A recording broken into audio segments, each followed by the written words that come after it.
Hello, everyone. Welcome to E3 Day 2, depending on how you're counting. I'm joined... Conference Day... Conference Day... Three. Well, EA... You can't say conference about EA. Yeah, does EA... Day 0 was EA. Announcements Day 3. Conference Day 2. Yeah. E3 negative Day 1. Right. There we go. Cleared that up. I'm joined here by Brandon Jones. Hi. And Brad Ellis. E3. We will have another correspondent. They're en route right now. A sneaky special ally guest. So yeah, we are here. We're excited. You okay? It's all good. It's fine. It's fine. Just saw a spill. We are falling apart already. Day negative 1. Yeah, so in a little bit, we're going to start a pre-show talking about what we expect for the PC gaming show, which I like. I think it's a nice conference. Usually, I think Day 9 and Frankie do a good job with it. Day 9 is fantastic. Yeah, I like Day 9 a lot. But first, I thought it would be good for us to kind of just do a quick recap of yesterday, the things we've seen so far. Also, I happen to be joined by two people who got to see more of Star Wars, Right. That's right. Jedi Fallen, what have you, than the rest of us. What'd you think, Brad? Of what we saw? Yeah. I'm really sad that not everyone will get to see what we saw for a little bit. For a little bit, yeah. Yeah, we don't, like, they're going to show what we saw, but they didn't know when necessarily. But it was an extra 10 minutes, I believe, from what we saw, and it was him, like, getting into the location that we eventually saw. I think it bodes well for this game that having a different human being play it made the game feel different. Yeah. That, like, clearly the guy that was playing it was, like, cautious and was kind of analyzing each enemy. And I feel like maybe for the sake of time, the guy was kind of rushing through the demo a little bit. That we saw during the show. Yes. Yeah. It was also seemed like they were playing on easy mode, maybe. I don't know. Yeah, it's tough to... I mean, I'm not the big difficulty guy. Like, you're the... Yeah, it didn't seem particularly hard. I mean, those stormtroopers were just cutting through like butter, but they're stormtroopers. Is the flavor of your drink called rainbow candy? You bet it is, Ian. You know That's what it tastes horrifying. He came It over and tastes sat like down at his Skittles. desk, and that's the first thing like? he It's said. delicious. It tastes like Skittles water? Yeah, Oh, it's okay. delicious. GNC. Okay. GNC. You That's have right. to buy that energy drink at a vitamin store? Or you can get online. I was Wow. bummed when they showed Exclusive. the trailer right. during the Xbox press conference because he like popped up out of the water with BD1. And I Yes! was like, yes. I'm like, this part's really cool. People are gonna dig this. And then they cut, and I was like, oh, like, Yeah. and they just let that play out, and it was neat because I'm actually curious how that works timing wise in the level because you just see them kind of slowly trotting toward. Yeah. So I guess we can talk about what we saw. And so, in the interview they mentioned those are resistance AT-ATs or something. I don't know. yes, They're they're probably like a left different over. model. They're not the Empire Strikes Back model. I assume they were left over from like the Clone Wars or something like that. One of those models. But the demo started off with Cal swimming in the water, which is a nice setting, like fog and everything like that. You see two huge not resistance targets. AT-ATs walking in the background. They Right. call them AT-ATs in the game. I Right. don't want to hear anyone freaking out about it. AT-AT, AT-AT, whatever. I can imagine that AT-AT is their military distinction. Sure. And that the lay The person... grunts call it AT-ATs. Everybody calls them AT-ATs. Yeah, you got a big old AT-AT right Funny, here. I had no impressions of the Cal. I was just kind of like, yeah, I'm not really into this character They- yet. yeah, they and he didn't said do it. AT-AT, and I was like, I like him. Yeah. I like this guy. K-A-L? C-A-L. C-A-L. Kestis. K-E-S-T-I-S. Cal Kestis. What is it with Star Wars and these alliterative names? They're weird names. They love Star their Wars, man. weird names. But yeah, he's swimming through the water. He starts creeping up on these huge AT-AT, walking through the water. He starts climbing up, Uncharted style, dude, jumping from leg to leg. It's got like moss hanging down on it. As these things are shooting, Yeah, you can so see he's the pilots climbing on in it, Like, jumping on top. Then he gets on top, busts his way in. There's a couple stormtroopers. a Takes smooth out. transition going Very into smooth, the AT-AT, actually. very Like, smooth. I like that. Little like I got a little feeling of Titanfall. Titanfall had smooth transitions once you got into those Titans, baby, and I got a little ooh. Yeah. There it is. So you saw him climb up it and then get into Yeah, the climb pilot? up, then Yeah. get inside it. There's some stormtrooper grunts in there, kills them. There was It does a cute little stealth. You kind of see it in the trailer, but it does a cute little stealth thing with BD, where BD like hops up on the dash. It's like, hey, and they're like, what? Smacks. There's a little I love speeder that bike. I dumb love droid. BD, man. There was a little speeder bike tease in there that me and Jones both looked at each other. He like got on a speeder bike for a second, then he like went back down past it. It was like a speeder For bike Return of the Jedi. deployment cannon Yeah. kind of thing. Whoa. But he like snuck through that hole to get into the cockpit area, but he like climbs on it. We like both looked at each other, We're and like, then like climbs over it. Yeah. We're like, ah. What a But I don't know if tease. I don't know if that was. The I'm tease. sure there'll be vehicles. But because this moment, because like the set piece nature of this, like showing vehicles we were familiar with in a different way, letting us control them, and it's kind of fun. It kind of reminds me of I remember when Assassin's Creed 4 Black Flag, like he didn't really know anything about assassins, the protagonist, and so it was kind of fun having him be like, I don't care, the assassin order, whatever, I'm a pirate. And so it's neat to see Cal be like, I don't care necessarily about these different factions and like their wars. Like I have my directive, I have my crew, I have my mission. When he hijacked the AT-AT, then he just went on a killing spree Ben. in this Hi, thing. Ben. Hey Ben, Hey guys, it's Ben. how we doing? That also reminded me of Respawn. Just I mean, like We're talking like 2 minutes of nonstop gas tanks action, all just over the blowing place. everybody up in this AT-AT, just crushing. They're shooting another AT, then the Empire starts shooting back at him. They had the bit at the end of the trailer where he's like, "No, BD1, we're not doing that again." It Yeah. was like, so it was a bummer that you didn't get to see like that whole sequence. Do you know the actor B.D. Wong? Yes, Every time I hear BD1, I think of B.D. Wong. I love B.D. Wong. we need to get them together. It'll get modded. We got to get them together. That is the It'll be internet a PC challenge. mod, Somebody don't to worry. take a picture up because that's It'll be PC mod. Don't worry. Or it's just B.D. Wong, just following you around. like full-size normal guy. Or I they'll mean, just they- have a voice And, of him. and he goes beep, beep. But like real, beep, beep, beep. real talk, Brad. They're Yeah. gonna sell BD1s, right? Like there's gonna be Oh, like a oh my life-size- gosh. Yeah. Jones, you remember when they? 'Cause I need that. You remember Porgs, dude? There he is. Because He's I'm not amazing. into porgs. But I'm not saying I'm not really into Porgs either. But I'm into this guy. This guy's like a I'm Famicom way into this. robot. I get like Captain EO vibes from this guy. I Dude, get Super seriously. Famicom vibes from this guy. Like it's just such a smart. He just seems like kind of a budget droid. Like he doesn't seem like super fancy. That's the thing about like BB-8. Like BB-8's adorable, but like super fancy. Like that's Yeah. crazy droid tech. Where this guy's just so retro, and I love it. And this I thought was a great character introduction. You know, like him hopping in. Saul. Yeah. What's his Saul. name? Saul Guerrera? Yeah. Guerrero. I can't remember. And a really great moment is they had. I love like the demo teases. I love a tease literally just from the person playing the game. But the demo really stopped for a moment when he met with his crew. Neither this trailer nor the first trailer that we got focused on Grease, I think, is his pilot. Yes. Short little guy, kind of remind me of the character in Solo, where it's like they introduce an alien character who's like not super crazy annoying sass, but like he's got attitude. Like he Yeah, doesn't, sure. he certainly has his own opinions about things. And they come out of the ship like, "What's going on, Cal? Are we leaving? How's your mission going so far?" And he actually is able to climb onto his ship. Or not climb on, he walks up the ramp, and then he goes over to It's a form of kind of a climbing. Mass Effect universe map and looks at a couple other planets that all had question marks on them, and then was like, "All right," and turned around. Yeah.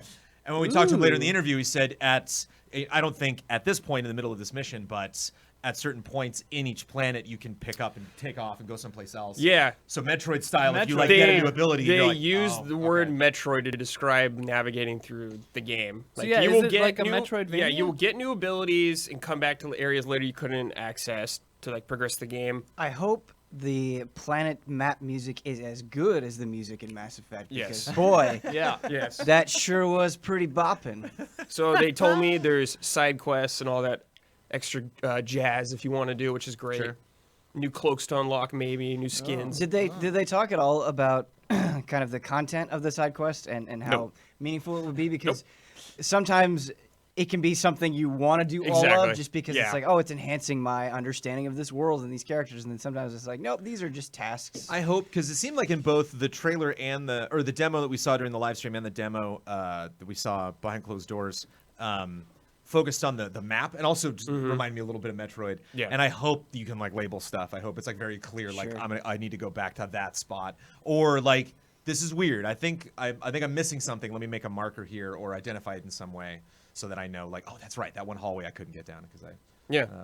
I don't know how big the game is. They talked about combat a little bit more too. Like Yeah, one we're asking detail some that I questions.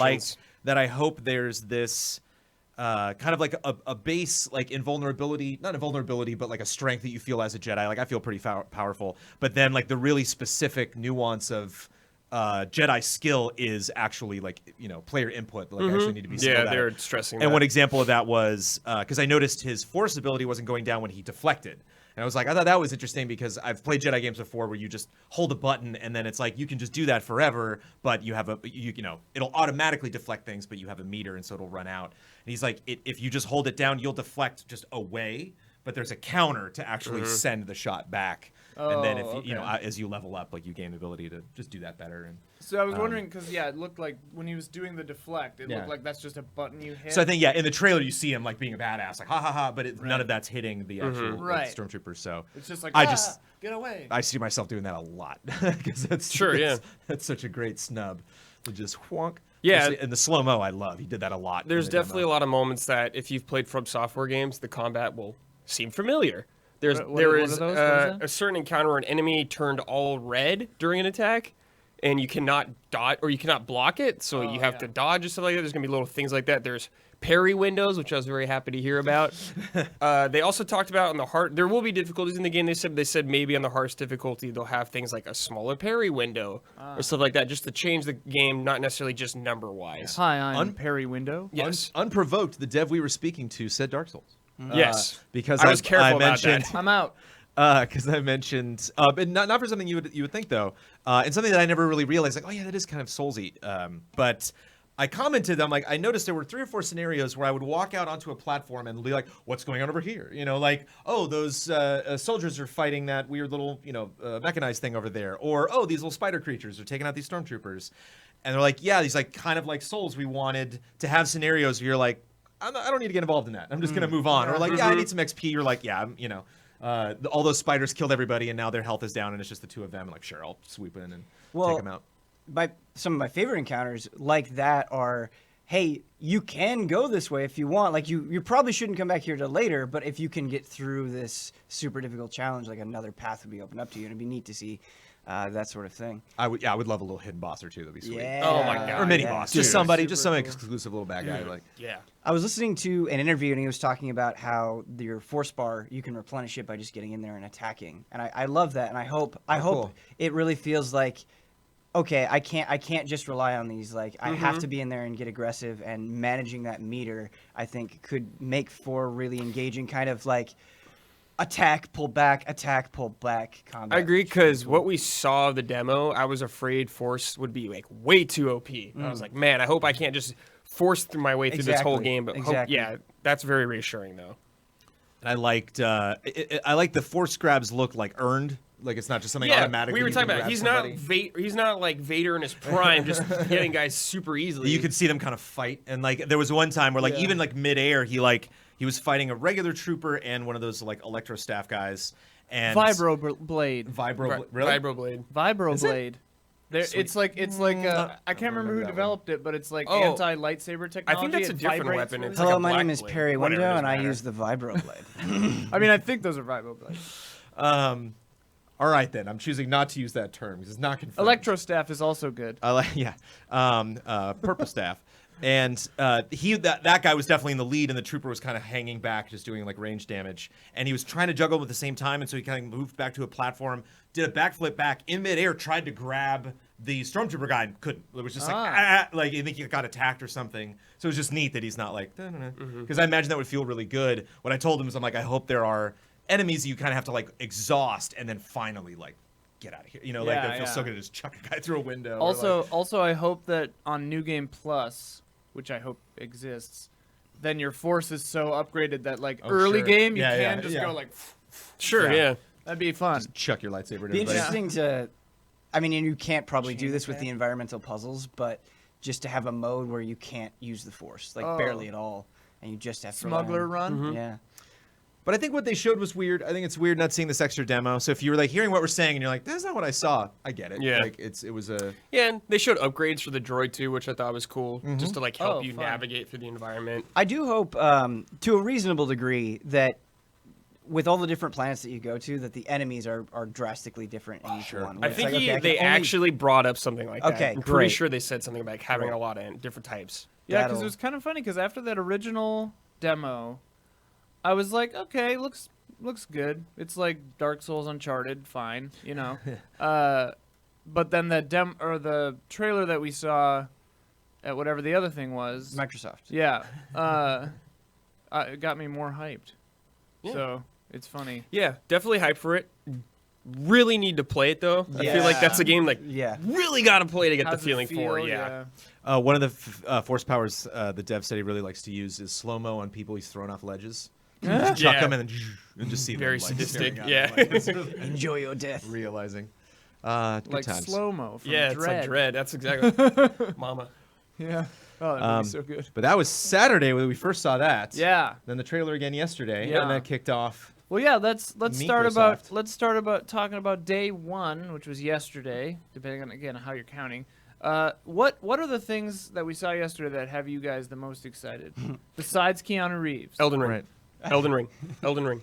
So even with the leaks, you thought Elden Ring was I mean, just like the idea of this game, Right, like the interview I saw later on is like, yes, yes, yes, yes, this is And great. I'm gonna say it every time. Phantasy Star Online 2. Yes, baby. that's yeah, a anime, Yeah. dude.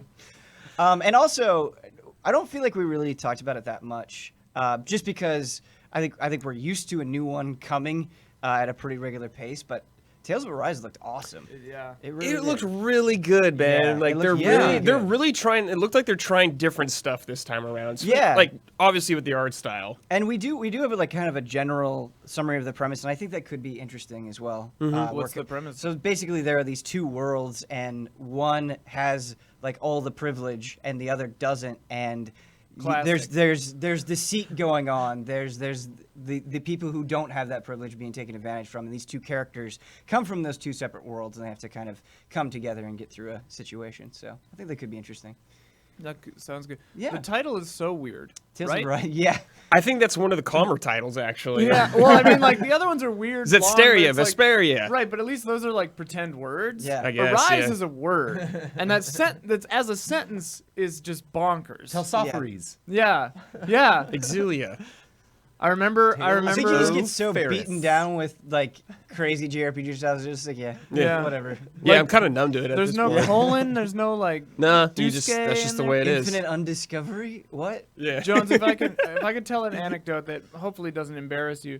I remember back when we were doing the VO of Dragon's Dogma. Do you remember this? No. The player character is referred to as the Arisen, right? I say Horizon. No, you said Arisen. Yeah, totally. Because it was capitalized. It was always capitalized. And then I was like, Jones, that's just Arisen. And you were like, oh. They had one 'cause you thought it yesterday. was like some crazy fantasy Yeah. word. No, of course. They had one the other day. Fragile. French. They had one the other day that was, it's Imperator, right? I-M-P-E. She said Imperator. Oh, I was like, Imperator. Yeah. wonder if that was- Imperator? Yeah. But I mean, pronunciation I would stuff. love to kind of be on Jones's side. Right. When I read Tales of Arise, I say it Tales of Erisei in Yeah. my head to just make it seem less bonkers. Hey, as long as you buy it, they're happy. Yeah. Yeah, But they it don't care. reminds me, dare I say, Ben, it reminds me of the very first time, not as a project or like, my expectations for it, but like reminds me of just that little, ting of interest that I got when I first saw Monster Hunter World, where it's like, here's a Ooh. franchise that looks interesting to me. And man, if I had all the time in Right. the world, but I don't. But like, ooh. But like, just that visual I upgrade. can think. tell. Like, Yeah. wow, this Yeah. is definitely something. Sure. Did you say something Dragon different. Quest XI was that for you too? I feel Dragon Quest XI was more traditional, like in a just great way. Like I got kind of comfort vibes that I wouldn't Sure. necessarily get from something like Tales or Monster Hunter. But yeah, it's just like even if I don't play that, like good for them. Like to really like take those strides and really show up. Yeah. I just think that game had a really good showing. I like the Jones just kind of on the side being like, "Good job, anime." Like I'm not getting involved, but I see you. anime Jones. Yeah, yeah. I'm not sure what that means. Oh, yeah. I I like those high anime honor. books. But you were talking about other highlights, and the ones that I Yeah. just keep coming back to are the smaller things. So Yeah. Spiritfarer, Spiritfarer. Oh, it's Way of the sad. Woods, Yep. 12 minutes, So RPG exciting. time. Yeah. All I think kind of really stuck with me. Even like the Forza Lego. It was Yes! just so So jolly. jolly. It was Yes. funny. Like, I love Blood coming back because, when we're streaming like back to back to back to back, Blood comes in. So I'm like hanging with Blood and talking with Blood, but we're not really like checking in with each other. And so after our stream, he was setting something up in one room and I came in. I was like, dude, Lego, Forza. And he just looks up dead serious. He's like, that looks great. I know. It does. I loved. I got Game Pass. I'm going to check that out, man. Like, I loved the That looks lighting. The great. lighting they did on the McLaren was very smart because we were all just like, "Oh, okay, they have a car on stage again," because they lit it from behind. Right. So it's just the silhouette. And then when they did the like dolly shot later, the Steadicam shot, and we're like, "It's made out of Legos." And we were like, "Oh, okay." Like, You were mentioning how hard it was rating kind of the first major Yeah. press conference. And it's funny because after Bethesda, now I feel even better about Microsoft. Oh, yeah. And it is. It's kind of that back and forth, just depending on what you see. throughout Yeah, the I gave show. Bethesda a B, and like your look was seared in my mind last night. You were B? like, Dude, no, I was fine. I was surprised. and then, I like was the next surprised. score was like a C. Thank you very much. I was like, yeah, that. I'm a, yeah. But Yeah, I thought Bethesda was poor. it's weird. It's weird Doom, too. though. Doom was cool, but we already knew that. Well, it's Yeah, I funny. know. This, I Bethesda's know. so community focused But that it's Doom. just like I feel bad criticizing this because That's their because intention. it's clearly such. But I thought about this last night, and I wonder to shift to Bethesda. I wonder if they've just done QuakeCon so many times that they look at E3 as like, like, oh, we're here just having a party. Right. It's like, yeah, I don't know, after an hour. seems that, how the that crowd party feels. I atmosphere. feel like QuakeCon, they just treat it as like they're really hardcore audience, and they're like, we can't mess around at QuakeCon. We're gonna get booed at well, QuakeCon. it just no, it's We're gonna get booed. I think it's the opposite. I think they kind of do mess around in like a playful sense, like I just felt that that conference was really playful in that, like how often they allowed, like sometimes they were actually trying to say stuff and people just like kept screaming and applauding. Yeah. And then other times they clearly would just walk out and say a sentence and then like. Yeah, QuakeCon's like the huge deep dive. That's where we got like 25 minutes of Doom last year. That's where they go all out on like usually a couple games, I think. And I wish that that Doom Eternal little gameplay chunk was so tasty. I wish we got that for Youngblood. I would have loved just like a solid 60 seconds to 2 minutes of just straight Youngblood. Yeah, the 'Cause they- gameplay trailer was cool, but it definitely didn't like just sit on anything. right when my eyes would be like, oh, there's a co-op partner cut. I'm like, oh, Yeah. okay. I kind of started to guess like what kind of synergy or what. Their what they armor were is doing. really cool. Yeah, they have like their own versions of the suit. The or Yeah, whatever. yeah.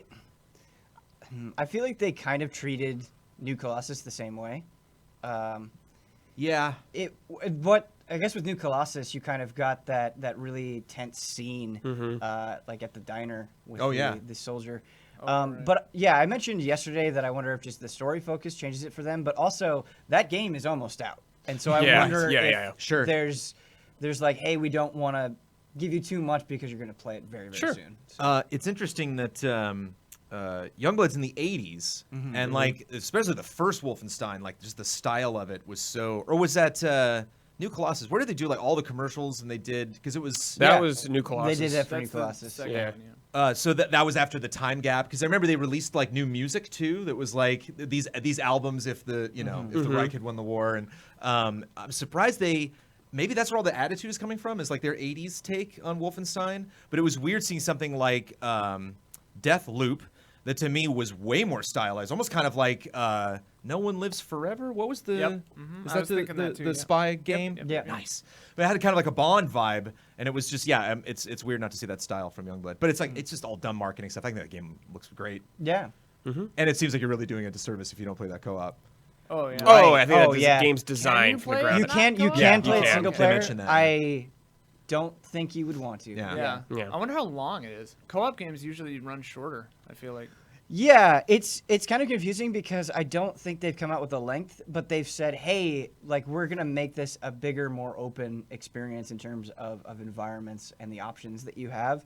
But I don't know if that necessarily translates to length. Length, Like right. it could be a relatively short game that you just have a reasonable amount of freedom in. So Is who it a knows? full price game? I'm not sure. That's a Oh, good okay. question. I wonder if they're just treating it like Old Blood or something. Yeah, you do get a buddy pass. I think if you get the online deluxe edition. Oh, okay, where, that's cool. Like you can buy it and then you Play can with a set friend. your Give it to your You friend. both have to be online. Of course, yeah. Yeah. That's cool. Yeah, I mean, I guess if we do see a price before release, that'll be a good indicator of length, right? Like if it's 19, I can't remember how much Old Blood was. Was it 20? I think it was 30. I yeah, wanna but say. if Something like it's that. 19, 30, or 40 or 60, you know, Mm-hmm. it'd be a huge indicator of how big that game is. Spiritfarer was very cool back at Microsoft. It Yes. just looks so good. Well, like that was the thing was Amanda had a big event last night. We were just talking to each other about our busy days yesterday, and she's like, "Oh, it's like how was E3?" And I'm like trying to think like what would she be interested in, or like what really like moved me today. And I'm like, I was all these little tiny things. It was all like even like I know like Deathloop and Ghostwire aren't like tiny games, but like we don't know a lot. Ghostwire- Right. They really were just Ghostwire looked awesome. they really were just tiny moments. But like man, that's really the stuff that stuck with me. And Ghostwire's next gen, right? Like that crowd, the animation, I- the people. I Oh was like, yeah, that was insane. It But looked that like was- video, and at that's first, Set It almost. engine, right? I thought that had text at yeah. the beginning that I said don't this remember, is, but I wouldn't be surprised if this it's both, is game footage. like Evil Yeah. Within was. oh sure. Yeah, I just feel like we're getting a lot of announcements into next year that Yeah. are going to be on current gen. So I Mhm. wouldn't be surprised, like what Brad is saying, where it will be both. But or for Ghostwire, we didn't see a date. We didn't No. see a year. No, so- no, no. I think like fall 2020 is a Yeah, reasonable. that guess. sounds That that seems sounds like good. a good guess. October. I think that's a Yeah. good. I mean, unless at that point they do just push it to next gen because that comes out holiday Sure. 2020. Which do we think? Just real quick, there's no Sony at E3, but do we think PS5 would be the same general Time release frame? window, or do you think I they're gonna like go think nuts and do so. this year or some weird crazy? I don't know. No, last, they're not I doing don't this think year, there's but- any way they're No. doing this year. Yeah. Yeah, last generation they released like a month from each other, I think, or this Yeah, generation. yeah. So I could- probably yeah. around the same time. I could see Sony maybe sneaking it out before E3, but next year. But I don't know. That'd be interesting. Man, sneaking out before 43. I was Yeah, thinking yeah. maybe And then come back to like a E3 month with or a- two. That's what I ahead was of thinking too. Microsoft. Yeah. That'd be crazy. but- yeah. A whole season ahead. Wow. Yeah, that'd be intense. I like it. It's fun to just look at my calendar and see it fill up. It's like September's looking real good. Oh, November, yeah. November, Dude, looking November's real looking good. stacked. March I is feel looking like, yeah. good. Stacked. All right. I don't want this to be like a downer question, but before we begin our PC gaming show You gotta say pre-show it positively. in man. earnest, well, just how do we feel E3 is going so far? Like, do we think, obviously, you know, like thinking to past years, this year ain't as big of a banger as like you know a couple of years ago was. With the orchestra. I had this sensation because I was reflecting on E3 and I was thinking, boy, the way the cycle of games from announcement to release has just changed so much. Sure. Where a lot of the things that we're seeing are things that we've been hearing about for years, and it's just these games and these projects that are so big that that's kind of how it goes now. You're getting less of here's this new thing, it's coming out this year. It's a lot of here's this new thing, we'll tell you more about it someday. Right. Or, hey, do you remember when that was our attitude last year? Right. Well, now we'll give you a date and it's next year. And Well- so it's just, yeah, the timeline for these games is just keeps getting bigger and bigger. To interject quickly, I mean, that was the reason stated by Sean Layden that Sony wasn't coming, is because he's like, it's just the same 4 games that we showed you last year. And, you know, and I mean, obviously, I think also there's other stuff going into that. I think he doesn't really like E3, but like he was basically just like, the release of these games hasn't happened yet. We would be doing the same thing that we did before. It's just like, yeah. Yeah, I think it's funny. I think for me, it's just a lot of these big projects that I really wanted to blow out. I wanted to see like a big, you know, I wanted the lights to go down and just to live with Gears 5 for like 5 minutes, you know, like, Yeah. and Oh, I man. wanted to just spend like a lot of time, you know, even more time than we saw, you know, with Fallen Order and even like Halo was like, okay, like after like this showcase of the engine and this world that we're going to be visiting, like having a very only just a story focused thing, Yeah. like not even like sprinkling a little extra gameplay, like just a shot of a deer or something. But I feel that's really not only being supported for me by a lot of these just really fun project announcements that just kind of, especially Deathloop, like so many questions. But you know, looking ahead at the appointments that we have, you know, Tuesday, Wednesday, Thursday, it's like that's the good stuff. There's like a lot of things that they're talking about that's like, I just want to play this damn thing. Yeah. Or really like get a chance to interview somebody. We actually have more to tease our Tuesday, Wednesday, Thursday. We're actually doing more interviews than I remember us doing the last Yeah. couple years. Yeah. And I think that's something that's kind of changed with ECA, that it was nice initially when I would go to preview events. They're like, interview? I'm like, that's fine. Like the Days Gone event, it's like, Thank you, no. I'd rather just play Days Gone like the entire time. I don't necessarily need to like ask like specific questions. I'll get a lot of answers from like finally getting, you know, being able to play this. But it's gonna be nice to really with Star Wars. It was just like, oh, Yeah. thanks. Okay, Yeah. I have a very specific short set.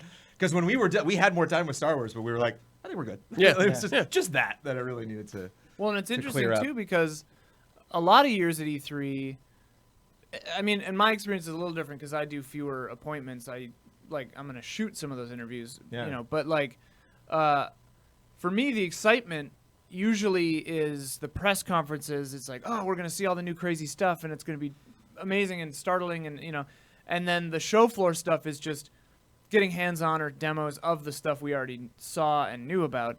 Whereas this year, like, there are a few things I know about, and I know about less than you guys, but like that we're going to be seeing on the show floor that we may or may not even see today or tomorrow or yesterday. Yeah, that was the thing that I wanted to say is the avenue with which game information is coming out, it's just getting so decentralized. You never know where you're going to hear about something. I mean, we had Death Stranding have a huge blowout last week before kinda 'cause they E3. wanted to? We had the Final Fantasy VII Remake date announced at a concert. Yeah. And so it's just you never really know where something is going to come. Gears of War 5, it's like, hey, you want to see this in action, go to Mixer.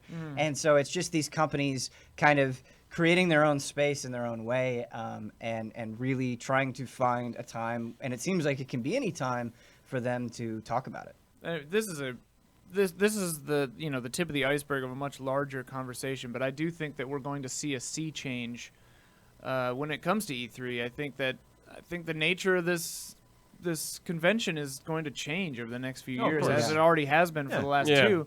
And like I really do wonder what E3 is going to look like in another year or two, because I think it might be super decentralized. We might not even have as much on the show floor. I wonder. I don't know. Yeah, Oh. I still think there is a pretty big importance on hands-on, and so Sure. yeah, I do think maybe the announcements are going to keep changing, but those 3 days, Yeah. Tuesday, Wednesday, Thursday, I think there is still a great value in getting a bunch of people to come Yeah, and for get sure. hands-on in your game. And I just think there's a little bit of a sacrifice, like shifting over to other platforms. Case in point, like all of the EA original information that came out during EA Play, like I found out through Slack. It was like I was there. Right. Yeah. I was at EA Play. I interviewed like lots of people I met, like, it was all over the place, checking out everything that was available. I saw like their entire live stream and then got back and like Blood's like, oh, here's this. And it's like a montage. Like, there's Joseph Ferris talking about like what they're working on. Like, Yeah. that would have been nice. That is, Bummer for yeah. these people to get the shaft. Also weird to have Xbox be like new reveal in montage. You're a montage game. It's like, it's kind of yeah. an interesting slight. It's like I just still think like there is a time where we are all paying attention. Like there's definitely a moment where I don't know if the concert, sure, you're gonna have fans there, but it's like it's weird. You mentioned that video featuring Joseph Ferris, and it is just Joseph Ferris being Joseph Ferris. Oh yeah. Like that guy is just a firecracker. If you're missing that for some way, you're like, Right, I right. just need some You Ferris definitely in my get life. Go find that video. a heavy dose. An industry friend of mine, I honestly don't remember who, told me that like in the notes of their like PR division about him, it says like potentially controversial. Like, they have like notes about him like high energy, potentially controversial, like color coded. He's like deep red. Yeah, it's like use wisely, like emergency break in case of emergency, break out this guy. All right, but it's 9:30ish. Let's talk about the PC Gaming Show in earnest. It's hosted, of course, by Sean, Day9, Plot, yeah, and Frankie Ward. And they've done it the previous years, and I think they do a great job. I think Day9 is fun to watch. I've seen a lot of his Magic Arena stuff. Recently, he was playing with a friend of his, and there was a crazy combo that resulted in not Day9, but the other guy having 518 health. It was pretty amazing. Yeah, I was gonna say when I think of Day9, my favorite moments of his are when he's playing a game and either he makes a catastrophic mistake or just like a catastrophically bad thing happens to him, and he just starts laughing. He just laughs through the whole thing. Like it's pretty great. And that's a good attitude to lesson. have Yeah. in Yeah, life it on is. the whole, I think. But the kind of uncharacteristic to other conferences, the PC Gaming Show did put out an article saying kind of a lot of what to expect, like very specifically a lot of what to expect. I have a whole page here in my horrible handwriting. I was gonna of, say, I'm not hosting this. You read Yeah, that. yeah. Here. Just give it a shot. What does that say? Evil eclairs, two cougars keeper-esque. That would be a fun game. What did you just say? Were you What speaking in happened? What's code? happening? Evil Eclairs 2 Cougar Keepers Plus. No, Evil Genius 2. Oh, And then it's a parenthesis. It's not a C. And Evil then it's Dungeon Eclair. Keeper-esque. Oh, okay. So, Oh, Evil Genius rules. Evil Did- Genius, did yeah. you- Do you did know ask about Evil Genius? 'Cause I haven't played that. Yeah, I did. Oh, I'm so excited to It's have by some. Rebellion, I think. I'm somehow relevant in the PC gaming conversation.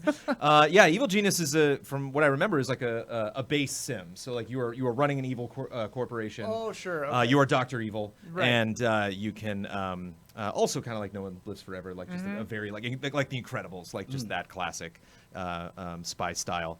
And I just remember lots of like minions running on treadmills to train.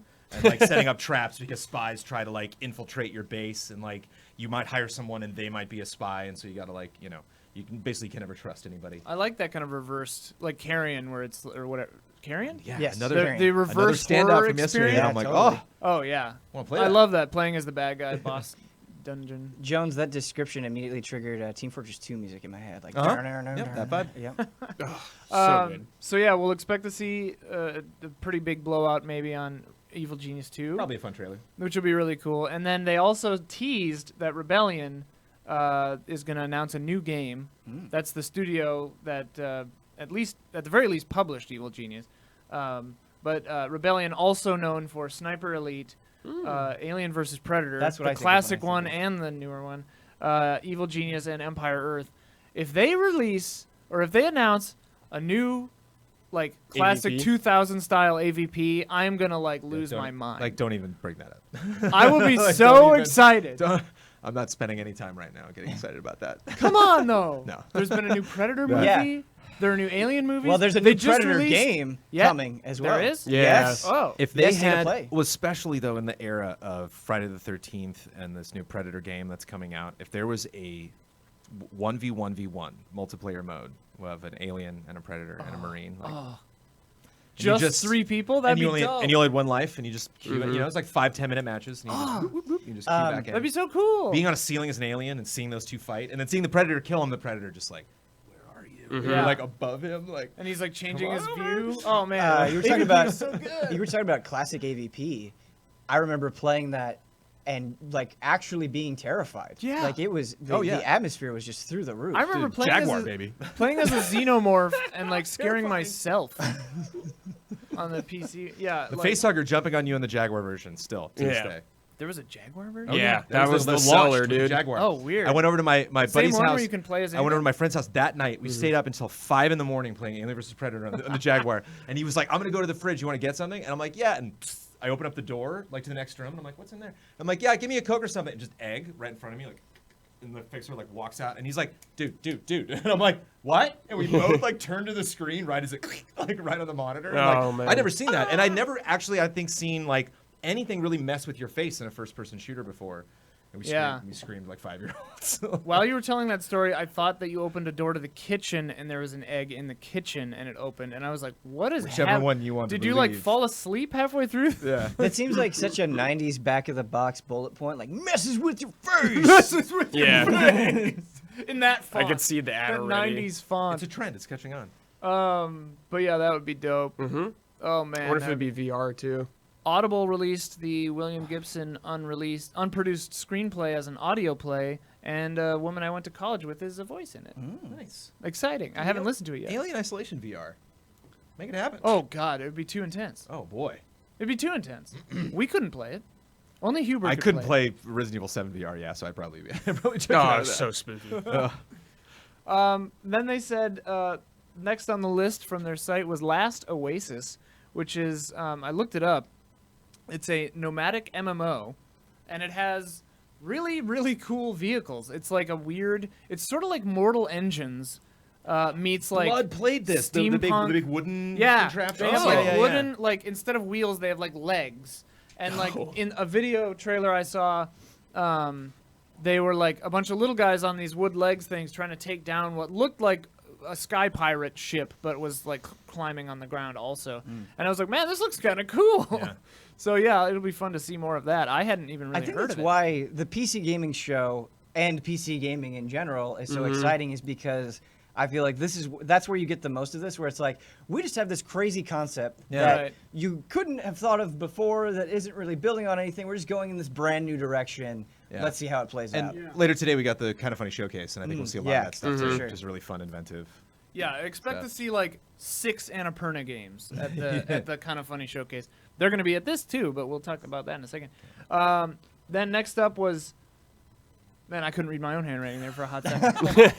I was like, Mavitor? No, Maneater, which they describe as a shark PG with the R Oh, capitalized. Blood's hyped about It's this. easier to read than to pronounce. Oh, nice. But it's a shark RPG. You play as a shark. That's Great. awesome. Sold. And I assume from the RPG that you have like stats. My first Teeth stats. instinct was Yeah, that you were saying it was a sharpness. shark game, but a PG shark game Yeah, for yeah. the kids. Yeah. Oh. You just bop people with your shark nose Yeah. and then swim away real fast. You're a Just prankster pretend then. you- Yeah, you're just a pranky little shark. Yeah. But yeah, another reversal instead of like Subnautica or whatever, where you're being terrorized by underwater structures. Yeah. Man. I'll still be terrified, man. Astrobot did a lot of cutesy water things, and I was Yes. mortified the entire time. Well, you know my Cutest whales coming at you. Oh, It's yeah. like, ah. you know my acute fear of submerged machines and man-made structures. I can't handle it. Blah. And you've got Tesla phobia, Blah. fear of the ocean, right? Yep. Don't watch. Well, I don't know. Godzilla Well, King fear of of the Monsters ocean was like kind of Fear fun. of, if I'm in a boat, I'm fine. Oh sure. But just fear of dark water. Just fear of that. as Oh well. yeah, yeah. The beginning of Bioshock, I was like, get on land, get on land. You and Jennifer Connelly. Oh yeah, Yeah. man. The beginning of Bioshock would be Oh, rough yeah. with that. Yeah, especially when For you see sure. underwater, and like for me, it was underwater seeing the plane go down. I'm like, Yeah. Yeah. I get like an immediate like revulsion. I give myself a little dose of that in Assassin's Creed Odyssey. Whenever you take down a ship, if you're in the water, you can see the ship just slowly vanish. There was times. I was playing Sea of Thieves one time, and I died. Someone killed me, and I went to the afterlife ship, whatever. And when I came back, and there was a shark, and when I came back, they had sunk my ship, but it Oh. wasn't sunk enough that it didn't spawn me on my ship. So it spawned me on my ship, and then my face went underwater, and I watched my own ship go down. And then I was like, I gotta get out of here. So I swam to the only thing that I could see, which was a shipwreck that was mostly underwater. And I was swimming to it, and then a shark started following me. It was my nightmare. Yep. If there was like an oil derrick, I would have like passed out. Anyway, then there's a part that I'm personally not excited for: a live Q&A with audience questions about Borderlands 3. Oh, stop it. Oh. I was going to say if think it's it could just be live fun. Q&A. I think it that could be be great. really cool. I just think it'll be long.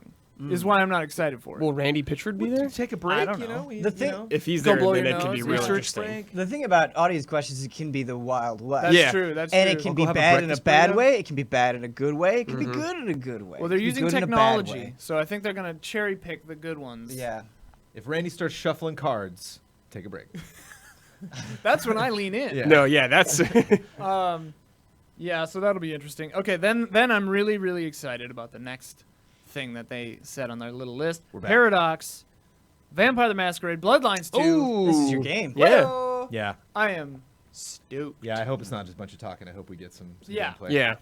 Yeah, this show is usually a mix of really big deep dives on a couch and then a cool trailer or game demo. Yeah.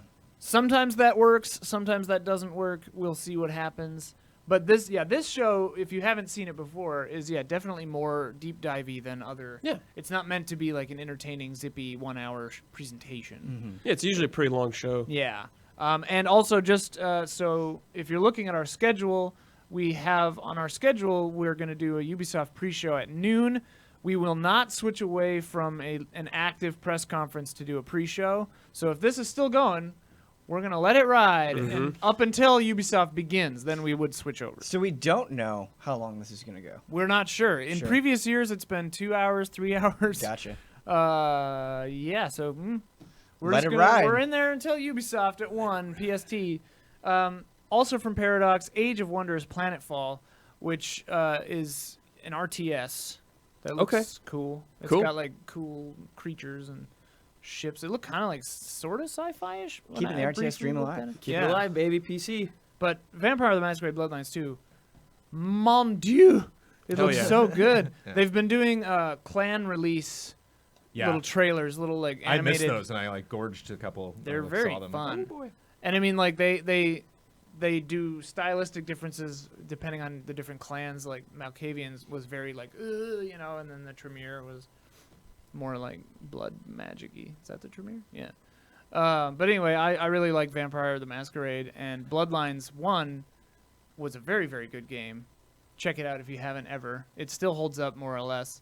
You kind of have to like hack it to get it to work. When I bought it on Steam, I had to get like a German patch just to make it run. Like I bought it on Steam and you hit play and it like Dude, just wouldn't work. That happened to me with Deus Ex. It's just like, what? You're selling a product that doesn't work.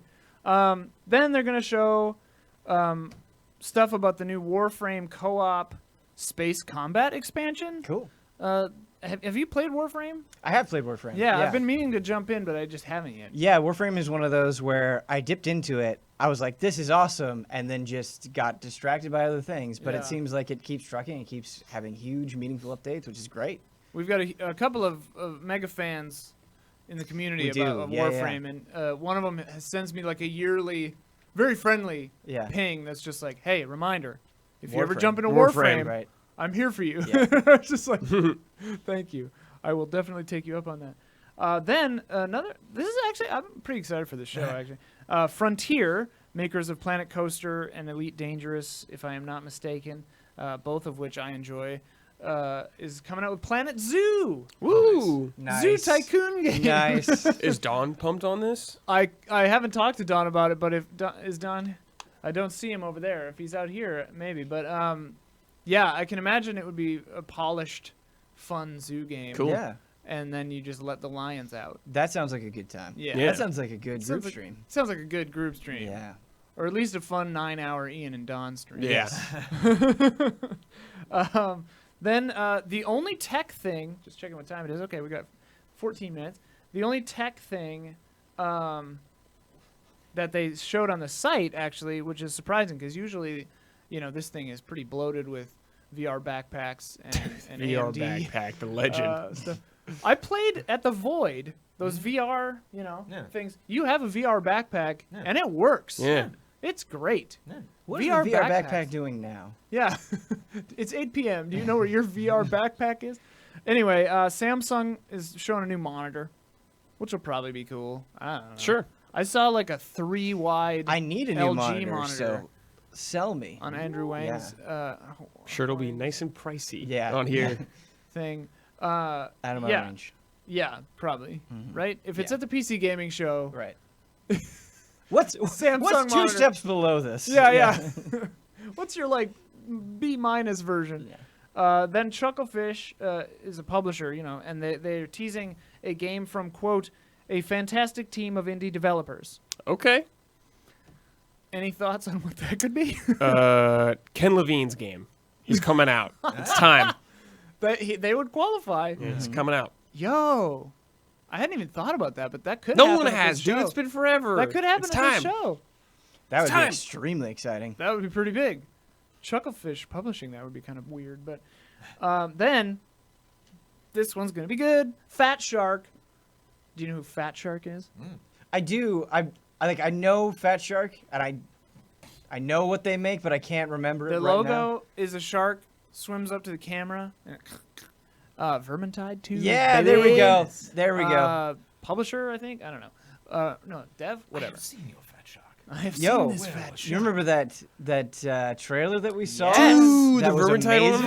Vermintide 2 has a new Yes. expansion coming. Yes. Introducing the Goat Boys, and I am excited. And just general tragedy. yeah. Yeah. The trailer, Holy if you shit, that haven't trailer's seen it, so dark. is an emotional, dark roller coaster. Is that E3 trailer? That's we watched it before E3.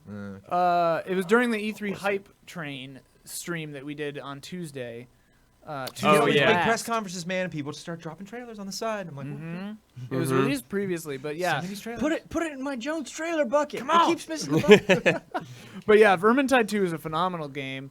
Melee mostly, kind of like Left 4 Dead sort of Yeah. like team. It's great. And I love it. But like even more intense. Oh yeah, it's So intense. bonkers. Just like slaying rats, but the feeling of it is so good. It's so good.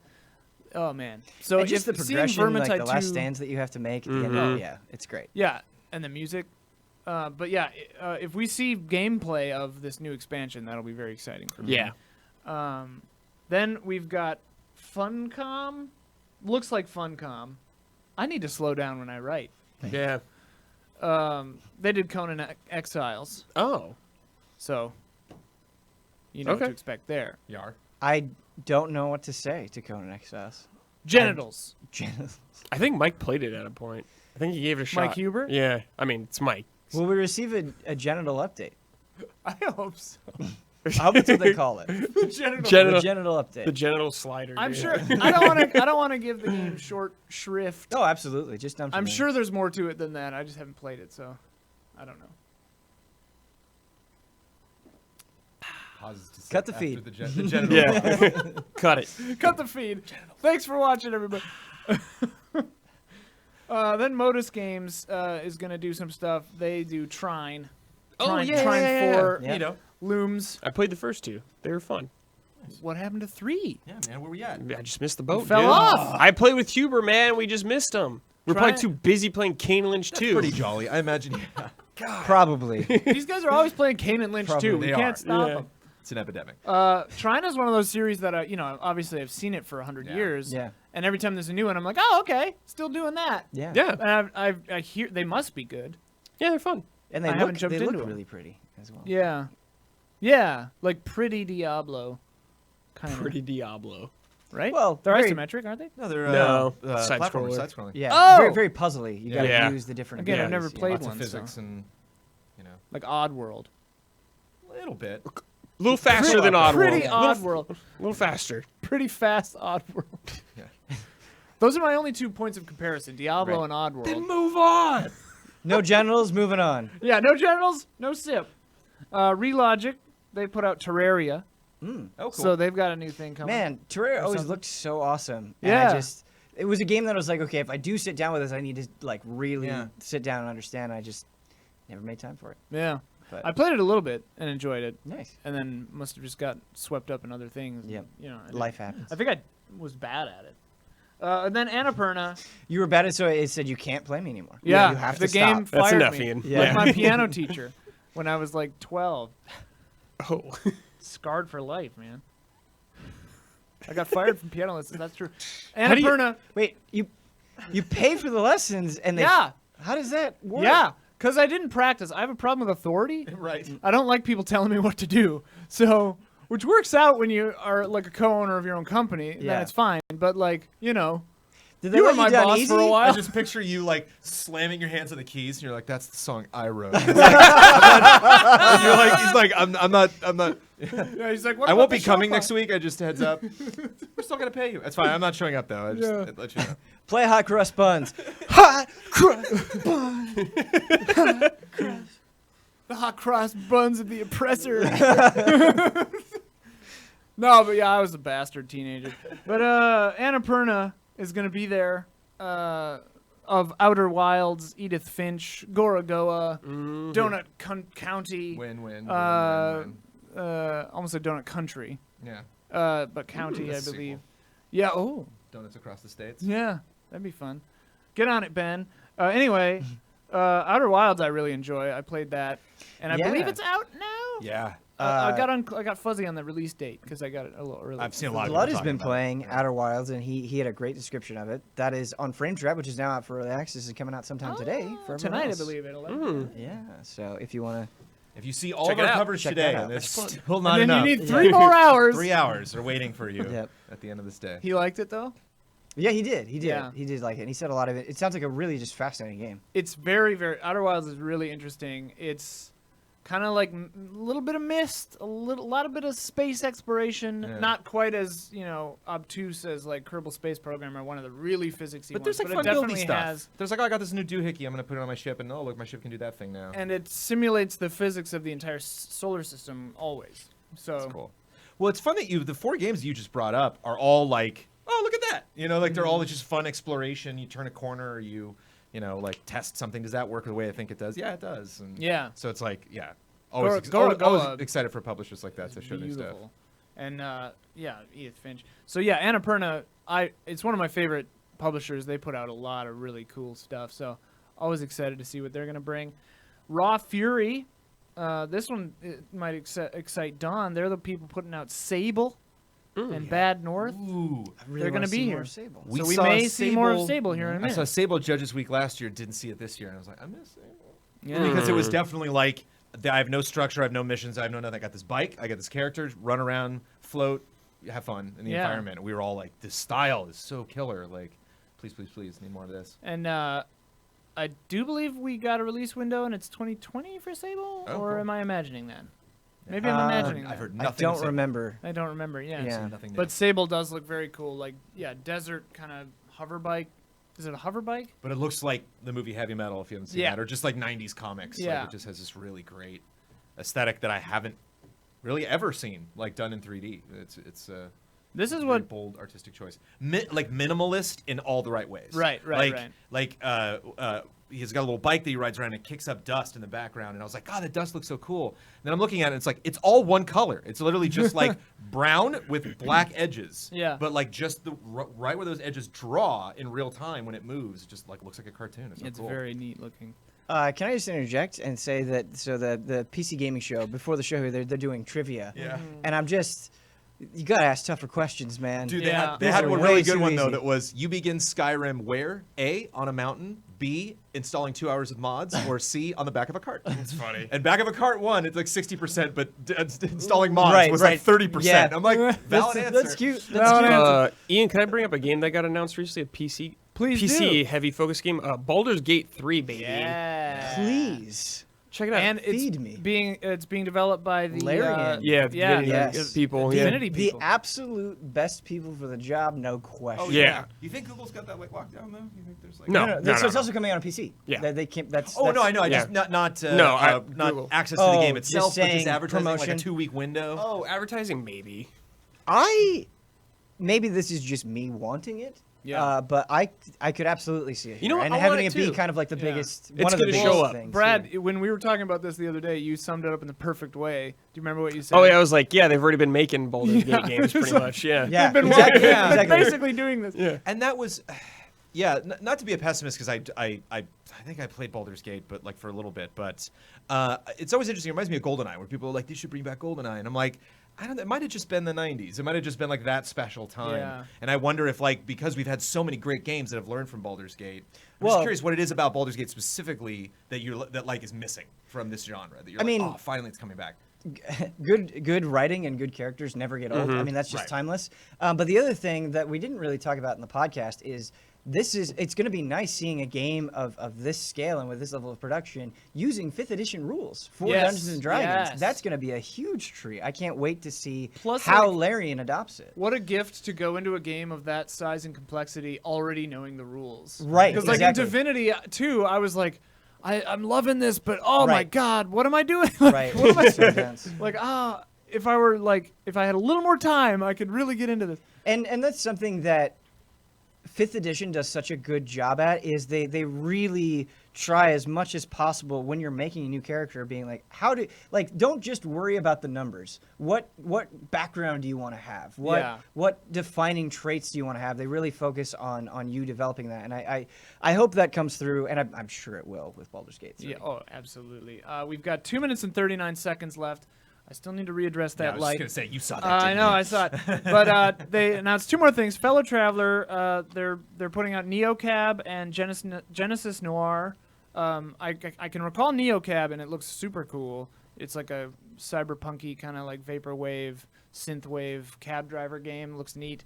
And Coffee Stain Studios recently put out Satisfactory, at least in early access, or it's out now. That was that cool. It had a really funny trailer. It's sort of like Factorio, but first person. You're building like a giant factory and trying to get stuff going. But this is kind of the main crux, and what I love about PC gaming on the whole and the PC gaming show is, like, as you've heard in this discussion, you know, there are several of these games that we're very well versed in. Others that, you know, we haven't played. Like I thought Trine was a different kind of game, and you know, it's just, Right. and that's what I love about it is it's so varied that there really is something for everyone, and I think that this show does a good job of having a lot of something for everyone. So if Yeah. you're not into RTSs, you know, they're going to show something else that you're going to love. And just even the things that you're going down that list, it's like, well, what? It's fine if I know it's coming, but I don't even know how they could present it. Like, Right. there's so many different directions they could take a lot of these things, which is cool. And they also said secret stuff, so there's more than Oh. what they announced. Baldur's Gate 4. Yeah, It's kind of fun knowing a lot of specifics though, because it's just like, Yeah. Right, yeah. oh boy, like Bloodlines, yay. Right, exactly. do Like it. I'm So excited to see that. So we have 1 minute left. Very fast. Is there any like wild prediction? Something you would love to see here? I don't know if it's super wild, but I'd love to see more of Warcraft 3 remastered. We haven't seen a Yes. BlizzCon. It's supposed to come out this year. Yeah. So I think it'd be a great opportunity to show it off a little more. Can you imagine if Blizzard dropped something? Like, Well, huge? they had a lot of World of Warcraft things here, so Questions, I wonder yeah. if that will have a presence. They just Broken announced record Diablo at this 4. point, but Phantasy Star Online 2 also came out on Oh, PC, baby. and so it'd be neat to actually Deep see dive them a maybe little. describe the game and talk about That it. It's record's like not introducing broken. people. Yeah. Keep it. Keep Yeah. preaching. Well, it's gonna keep happening. Yeah. Jonesy, anything you're looking forward to? Half-Life 3. All right. Somebody had to do it. all right. All right. I mean, it could happen someday. All right. So it's 15 seconds until it begins. They've got some shockingly elevator music-y music happening. I wonder if we'll see anything on Dauntless, just because that 7, seems please. pretty hot right now. Yeah. Can you hit 7 for me? Thanks. Yeah, Dauntless. I was looking at that. Omar was This playing is that. the It looks cool. PC Gaming Show, a celebration of the most vibrant gaming platform. For the next 2 hours, you'll see all new 2 hours. gameplay footage, trailers, and interviews. Whoa. Taking the stage today. What is that?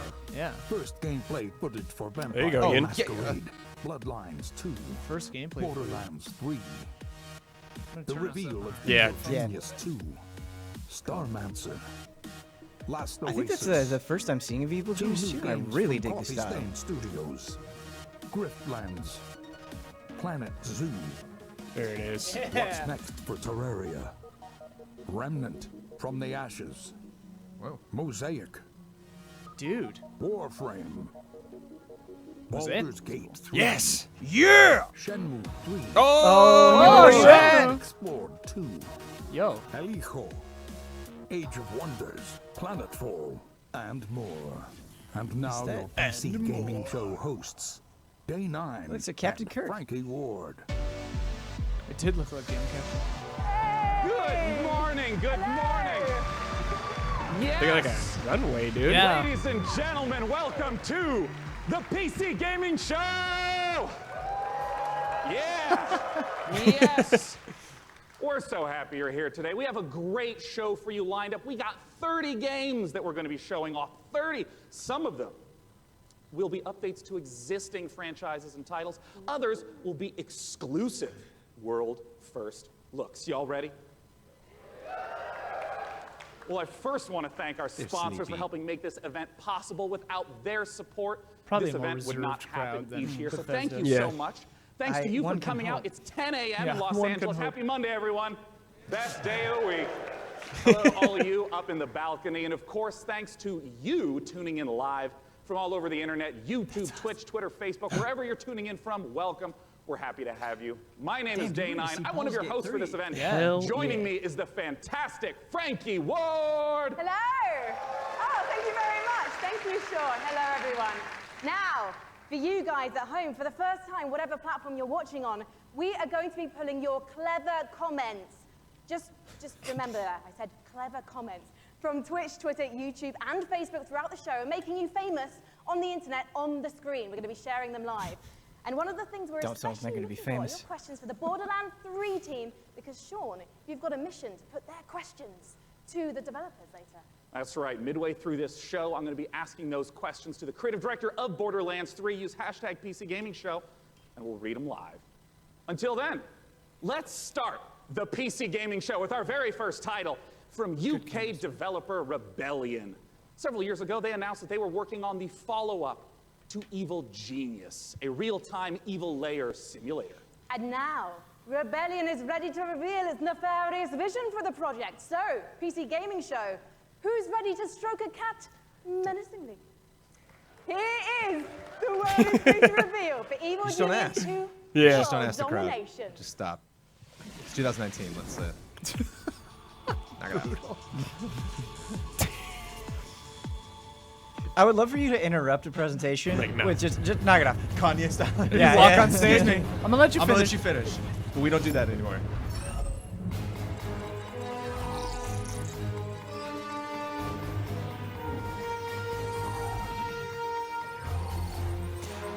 You could like see it in her eyes too, like before she finished the line. It was just like a little bit of a Should have drop. went off script.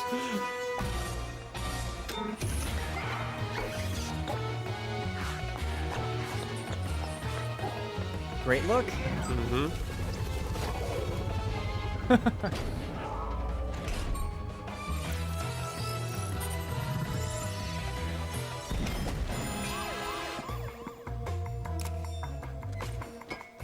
Different kinds of minions. Yeah. Uh-oh.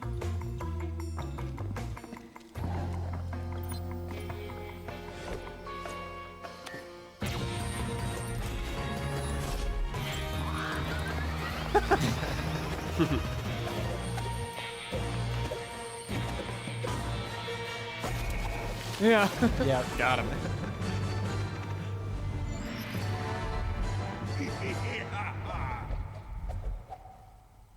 Nice. Cool. Very cool. World domination. So I wonder if those are those like different evil geniuses that you Yeah. can select, and then you get a different style pick. character. Yeah. That's So cool. one of the most beloved RPGs ever. And with me to talk about it, I have Brian Mitsoda and Cara Ellison from Hardsuit Labs. Now, Brian, you were a writer on the very first game. So what does it mean for you Which to game? finally get to work on the sequel? Missed it. It means that a lot of people have very high expectations, and we have to meet those. Oh. Well, I say, let's Oh. take a look at Surprised whether there you are wasn't going to more of meet an them, introduction because for we are that. going to Take a look at the world's first gameplay footage. Yeah. Going right in. here we go. Here we go.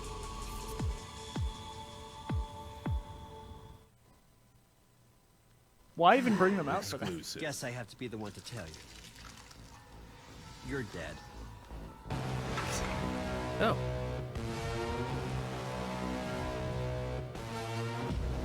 You're obviously new to this whole existence, but truth is, most of you types won't even make it a whole year. Oh man. We have one rule. You don't break the masquerade.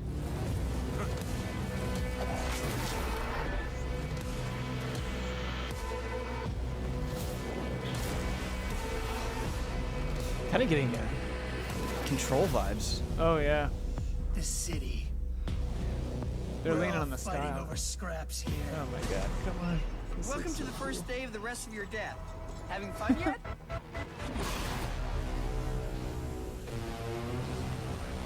Cool. Looks very early. Yeah.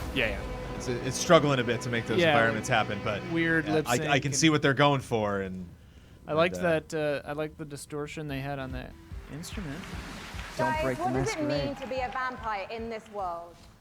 So in the Empire, what it is, it's kind of a darker version of our world, and the vampires kind of need to A keep world of their darkness, presence as it secret were. from humanity. So the vampires are kind of staying hidden in the shadows while also needing to feed on human beings and kind of manipulating us in order to get blood. We're talking about feeding wow. on human beings. I'm getting flashbacks to last year's show. Everyone's Percent. playing Not Venture. just a case, though, of found sucking that hard to blood and believe. filling up your health meter. Okay, Is it there we actually different types of blood do different things? That's right. So we have the resonance system, which means that essentially vampires can kind of see the emotional resonance of human beings, like fear or desire, and then they can feed on those people to like feel the same things as human beings do, to feel more kind of alive. And that can give you like extra boosts in the game. And there were some really interesting characters hey. in that Oh, trailer there's just as well. no What kind of relationships are we going to be forming with them as the player? No. oh, never mind. Yeah. Well, very fragile, very volatile relationships, very mature relationships. So it's going to be a fun time. And one thing that was really intriguing to me when I was learning about Mature. this game is Nice. you don't just Nice. listen and Nice. turn into Nosferatu, Dracula, or Brad Pitt. And to be honest, I think you should maybe put Brad Pitt into the game, because then I'm definitely playing it. You actually have to adjust to your environment to becoming a vampire, Clara. That's right. So essentially, in the game, when you were made as a vampire, sort of very young vampire, a lot of other vampires are made at the same time. Do you know if it's solo first in this person? thing called the Mass Embrace. If you can do Yeah. third as And well. that means that Oh, essentially the other one you could switch, they're yeah. having a less lucky time What's than you in the world. kind of so exciting about the You're last having a few relatively good years time is compared to them because they don't know what they're doing. They're nothing going is off the table. Baldur's Gate coming on back their after own, forever. and Anything is Vampire possible. coming back after family, forever. Right. Anything's possible. Shenmue coming. say Except are Half-Life a 3. wife and children, and you are morally objecting to drinking blood to survive, and so you might have a less good time, let's say, than the player is having. So you can find them throughout the world as well. And Brian, the first game came out in 2004. You've been waiting 15 years for this. Any pressure? Yeah, tons of pressure. But yeah, we're going to make it worth it. Well, you know what? I think there are people around the world watching this, and of course the audience here, and they all can't wait to play this game. Can you wait, guys? We stop asking. Stop it! Everyone here now. When are we going to be able to That play was a this game? very subdued. The question is we're too going, complicated. I'm tired, man. Q1 next year. Fantastic. And when can we learn more? Bloodlines2.com. Thank you so much, Brian and Cara. Good luck. Give it up, guys. Yeah. So much. Game looks super Now, cool. have you ever wanted to play Dwarf Fortress in space? Starmancer is a space station sim from Ominux Games and Chucklefish. After a catastrophe on Earth, humanity has launched a desperate attempt to find refuge among the stars. Your task is to manage a colony capable of sustaining life, crafting components, controlling colonists, and sending out crews to mine asteroids. But when you're living in space, there can be big consequences for even the smallest mistakes. Let's take a look at the brand new gameplay for Starmancer. You cute little fish. Yeah, great logo. It chuckled.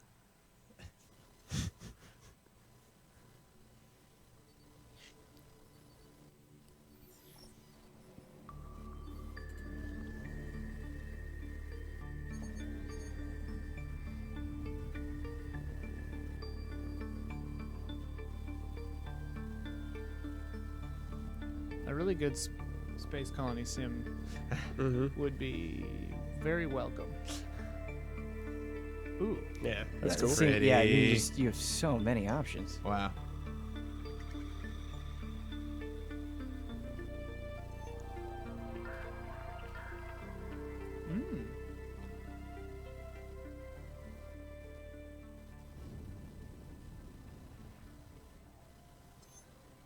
Uh-oh. Uh-oh, these guys.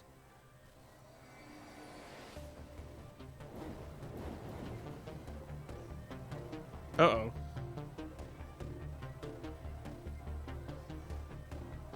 Loving these sims. Man, that's always one of the biggest demotivating things when you just spend so much time yeah, building how do we and fight earning, back? and then getting wiped out and having your hard work destroyed. That's the problem with games like this is because I love them and I'm not good at them. Yeah. Datmancer. Get beta access. Our next guests both started as modders, and now they each independently run their own studio. Let's welcome to the stage from And now, Tripwire, they hate John each other. Gibson Yeah. and Torn Yeah, Banner, they're not friends Steve anymore. Piggott. And now we will watch them Sean. fight. Now I understand. Both of you started as modders, working independently, running your own studios. Talk to me about the collaboration that you started together. Yeah, Steve. So we've known the Torn Banner guys for a long time, even Oh. giving Yes. them some I've been wanting to advice see when this they were was. modders, For a second, I going thought he was commercial, called Sean helping them not make Steve. the mistakes that we made. And we've been friends, and we've always wanted to work together. And now we've sort of formed this independent, former mod team, professional super group to get an awesome game out to fans. Yeah, and for us, this is a dream partnership as well. We've always been really close with Tripwire, and we really respect their games. We see them as one of the few studios that's bringing true innovation to the FPS genre, and that's what we're all about as well. Well, let's take a look at this upcoming collaboration between Torn Banner and Tripwire.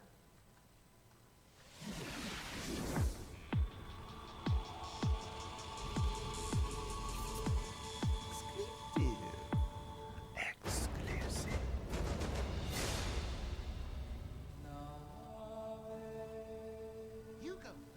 It's your chicken.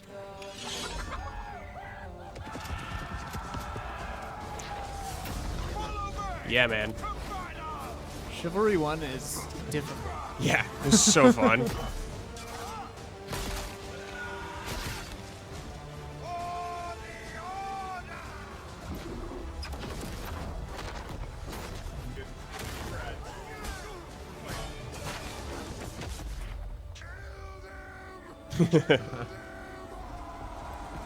Ooh. Yeah. I hope that's like just a phrase that you can spam. Kill the kill them. Oh, dude, It sounded like Chivalry. the same read. Everyone's gonna be spamming voice lines in the first game. Kill them. Come hither, come hither, come hither, come hither. them. That's like all it was. Oh damn! Kill Running them. away just screams? with your Yeah, arms. yeah, there was. Wasn't that like actually in real time? Did you just hear an army like? That was all just F3. I really wish the lower third didn't give it away. Yeah, though, yeah. like Yeah. 20 seconds before they Medieval showed movie it. Battle scenes. And our flagship game mode Team Objective does that by having players complete medieval objectives like sieging castles, raiding villages, and Yeah, you're not just going and standing in an area and then a bar fills up. You're, like you said, burning houses, killing peasants, yeah. Sick. playing as peasants, getting killed. It's really about letting the player experience every iconic moment of the era. And Someone on top voted of for that, Archer and then we've took it this away. time around, Yeah, they're like, no. They're like, no, wait, no. scale to about 2.5 I have to save that for times Brandon. the There we previous go. game. There we go. I'm 20%. super players. pumped for that game. And That looks Yeah, like this will fun. be on top of fun. that increased scale, we've added horses, which really allows us to add a lot of drama to the Horses? game. They're gonna be to OP. bring experiences Colin. Oh, like yeah. the That's Battle just of the gonna be Bastards chaos. Yeah. from Archer Game making a of comeback. Don't worry, we'll ignore the last season. Just Battle of the Bastards is going to be in the game. Yes. All right, so I want to ask about the swordplay element. This is good. Chivalry Hey, too. Archer, win it. I know Oh, it's come a on. Really That's the critical element. day 9 touch. Yeah, and this time around, we've completely revamped. I mean, we really view what we're doing here as bringing a true sequel in every sense. Yeah. We've attempted to completely revamp the combat, movement, and animation systems so that every swing, every action of the combat feels readable and fair, and also has the satisfaction of and the weight that you would expect when two He is medieval saying knights in feel full the armor kill. are clashing.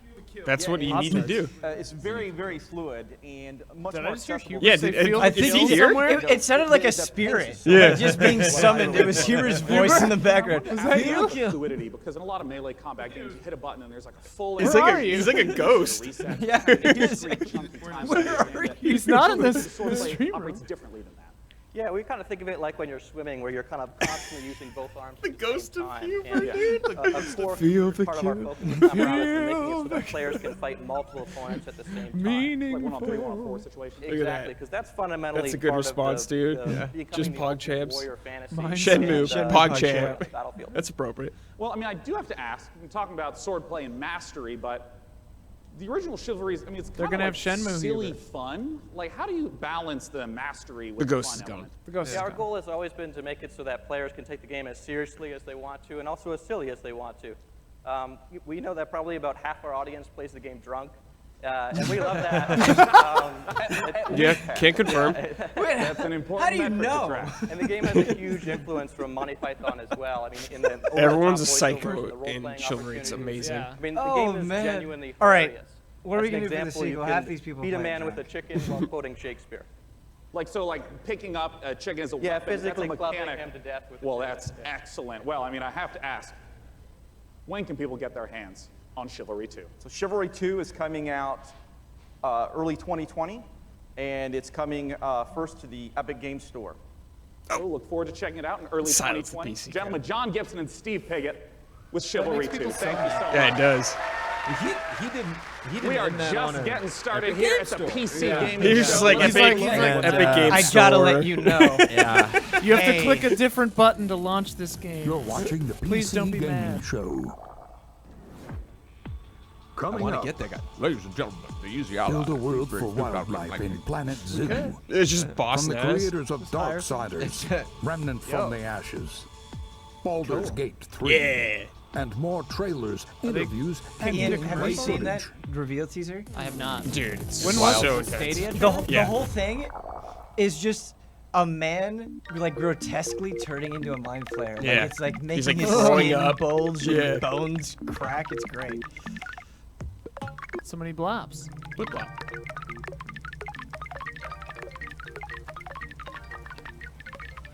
I play that.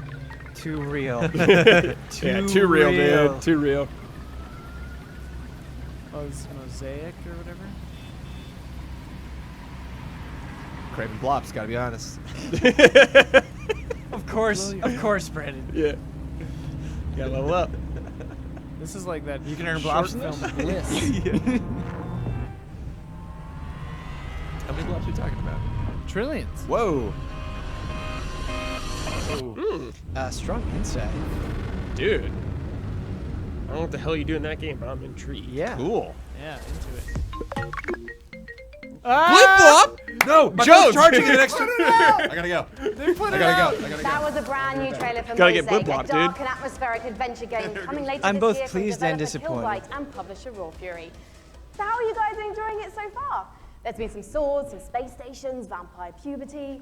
We're listening to your reactions to the PC Gaming Show throughout the entire broadcast, no matter what platform you're watching and ranting on. So keep them coming. Our next game is a ghost-themed multiplayer hide-and-seek game inspired by a popular mod. Charge up your proton packs and Not on get there ready for Midnight Ghost Hunt. This sounds cool. Yeah. Yeah. Absolutely.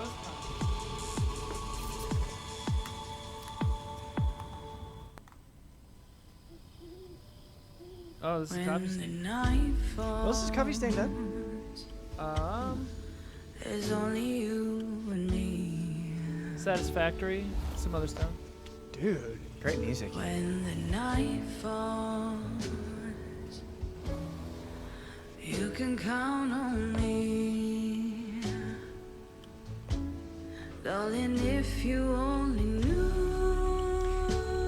A little early to make this call, but this might end up being my favorite show so far. I really am just digging I'm really everything digging they're doing. PC Gaming Show so far, yeah. And the pace is vastly improved from previous Yeah. PC Gaming Show. Dude. Ghost Trick? Yeah. This game could be really fun. It's like hide and shriek or whatever. Yeah. Someone plays as the ghost. Yeah. Ghost hunters. Oh, it's asymmetrical. That's cool. I wonder, yeah. It seems. Oh yeah, for sure. It's like that Prey. Yeah. This looks so fun. Yeah, it is. It's like Ghost Trick multiplayer. You're totally right. Got it. Got a big surprise. That looks really That game fun. looks dope. Yeah. Oh, please come out in October. Please come out in October. We gotta stream that. Teaser.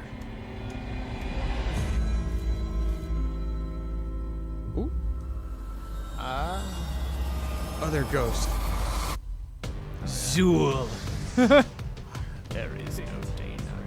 Joining me on the stage to talk about Midnight Ghost Hunt is the dynamic one-man team. Creative director, programmer, designer, it's Sam Malone! One-man team? Thank you for having me. Sam, please tell us what is going on in that. What is Midnight Ghost Hunt all about? So Midnight Ghost That name Hunt is is a really multiplayer ghost hunting hide-and-seek game. You can play as either as ghosts or ghost hunters, like a 4v4 format. I see. The ghosts can hide inside average everyday objects around the haunted house. The goal is to look like harmless furniture, but on the inside, they're not so harmless ghosts as you saw.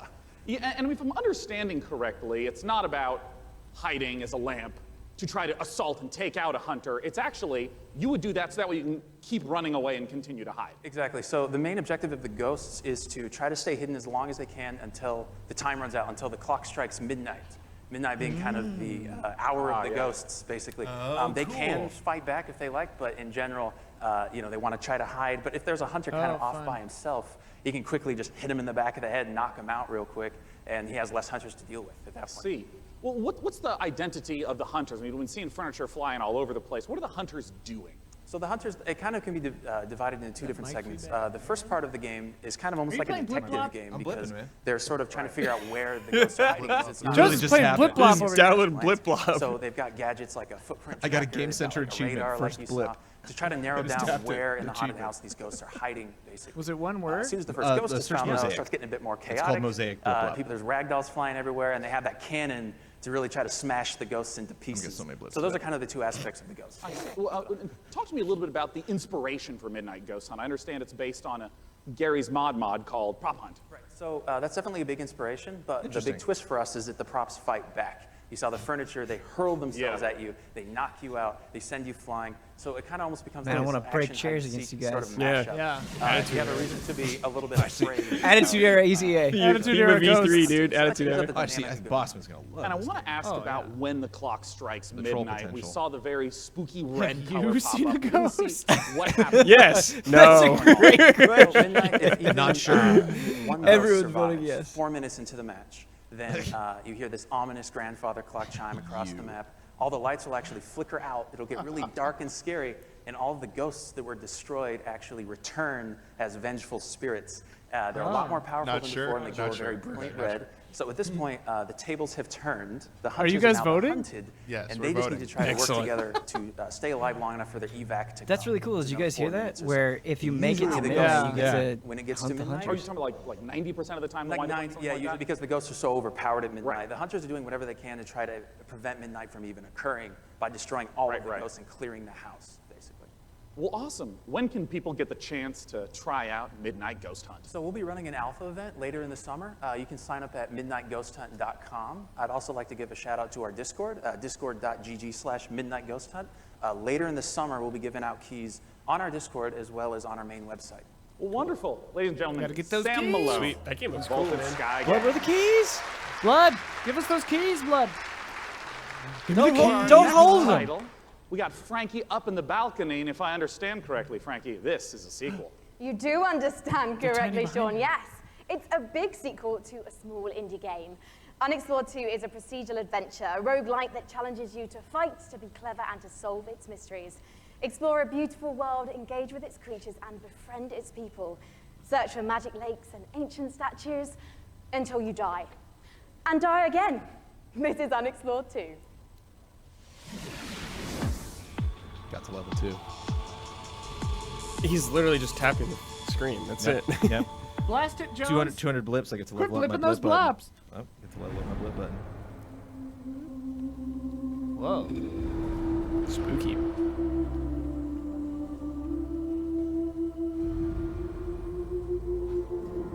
Makes me think of Below. Yeah. Huh. Kind of has that Sable style too. Yeah. Sable and the deer game from yesterday kind of Yeah. had this quality in them. I'm all about it. I love it. Is this cell shading? Oh, Creature Or in the just Well also. Different kind of shader. Fight back, you fool. Yeah, man. Maybe Aw. you can't. It looked like it was Death is inevitable. hard, though. I like this map. This is cool. Oh, yeah, he's like, okay, died there. All right, can't go that way. Watch out.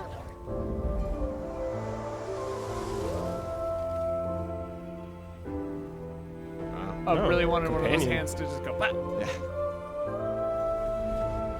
This game looks cool. Yeah, I like The this. style of this is very, very, very pretty. Oh, is that your friend?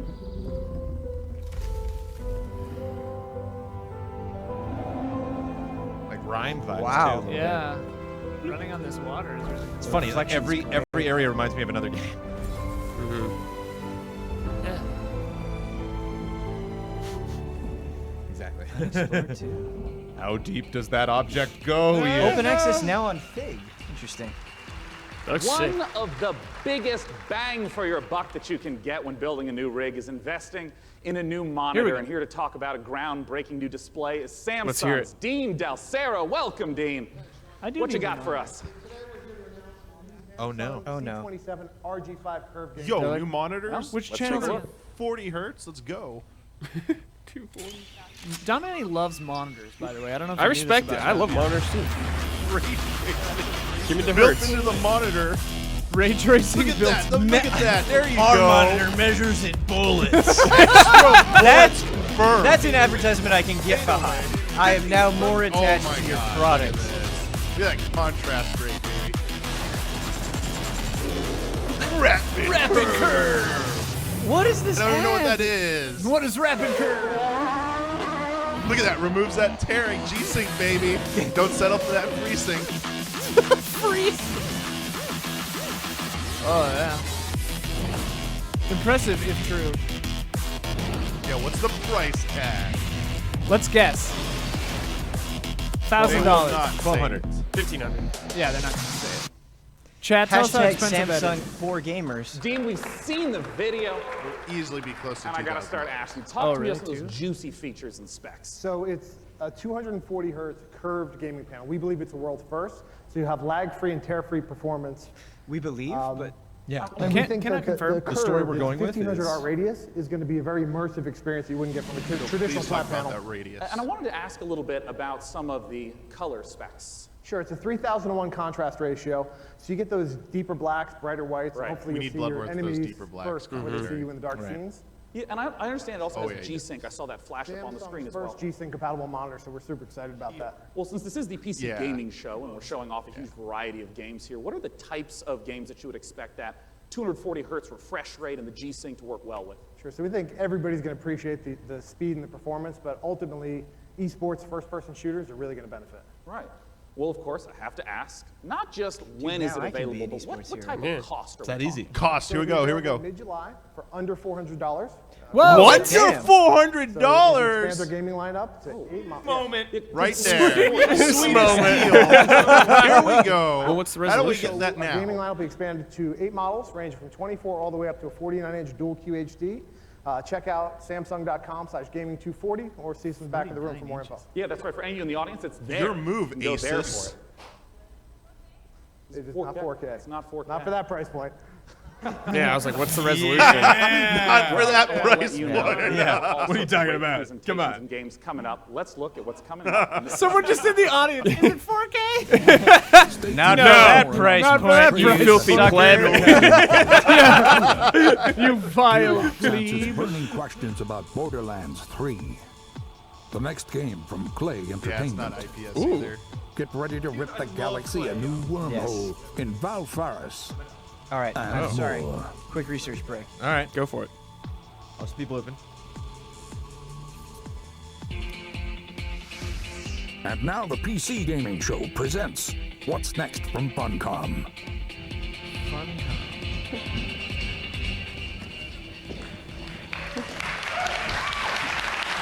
I don't know why they cut to those, like, we're about to go to commercial. Hello, but then everyone. Yeah, it's Thanks weird. for the warm applause.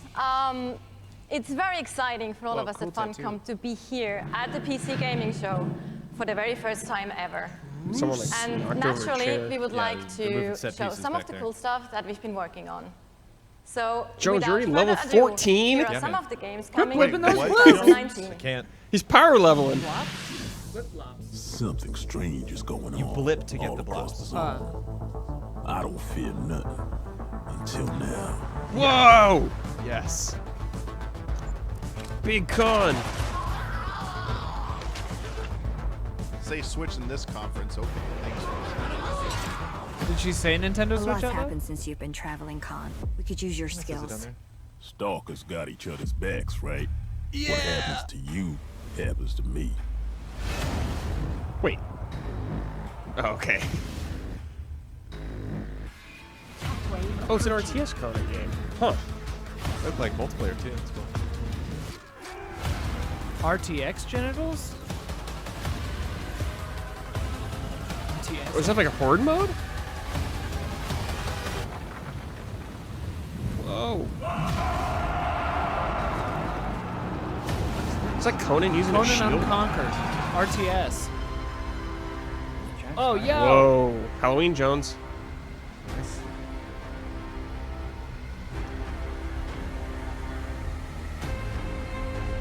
Yeah. Prey just makes me think of Prey.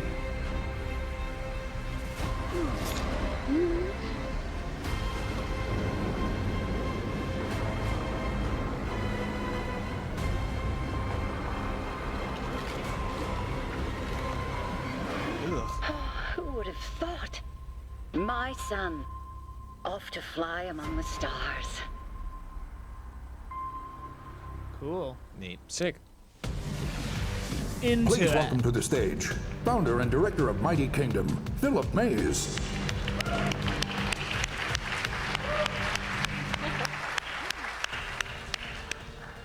So yeah, at Funcom we've been doing our own games for over 26 years now. But recently we had the great pleasure to be working with some other very talented developers and help them publish their games. And on that note, I'd like to introduce Phil Mays. He is founder of Mighty Kingdom, a studio out of Australia, who has been working with us on something a little different. Thank you, Natasha. So on April 1st this year, we put out a little trailer for something called Conan Chop Chop. And considering the date, it was perhaps no surprise that people decided that that was an April Fool's joke. So yeah, we have a little surprise for you. Check this out. It's real. It is a joke. Conan Chop Chop. VR? I'm ready. Chop Chop mobile game. Let's do it.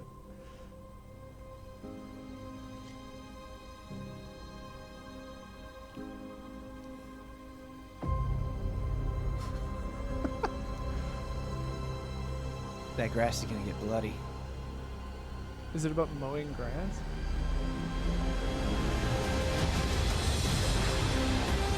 Oh. Like Castle Crashers. Yeah, definitely. If this were real, it would be great. Yeah.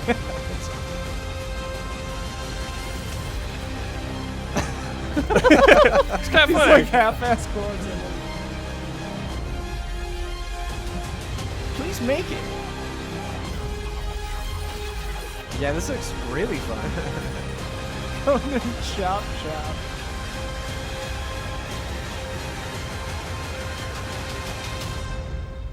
Dude, nice. Love it.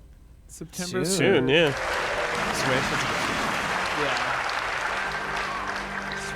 So there you have it, Conan Chop Chop. It's a roguelike action-adventure game. It's very real, and it's coming to PC, Xbox One, PlayStation 4, and Nintendo Switch on September the 3rd this year. It's 2019. We also have a playable version here at E3 at our demo room, so if you want to give Stick Figure Conan a try, then please don't hesitate to drop by. Thank you. Thank you so much. Yes. Thank you. Cool. Conan Chop Chop. I love the Conan expanded universe. Yeah, me too. Last Oasis is a nomadic survival game set in a post-apocalyptic future where the Earth has stopped rotating. The last humans need to outrun the blazing sun in massive open-world environments. Good times. Like it's But during cheer the up, rebuilding Sunshine. phase? This is one of the most original-looking multiplayer Could you we've live seen, on the Earth with if it interesting wasn't ideas spinning? underneath. A player-driven economy and some incredible death machines. Coming to early access on Steam on July 15th, let's take a trip to the last Oasis. I just thought of them singing Midnight at the Oasis, waiting for Guffman. Burning sands. We must move forward or die beneath the sun. Oh yeah, this is the nomadic RPG or MMO. I mean. I love that machine. Oh, It's the machines look so cool in this. Yeah. Yeah, I'm gonna have to check this out. I think Blood was talking about this last year. Yeah.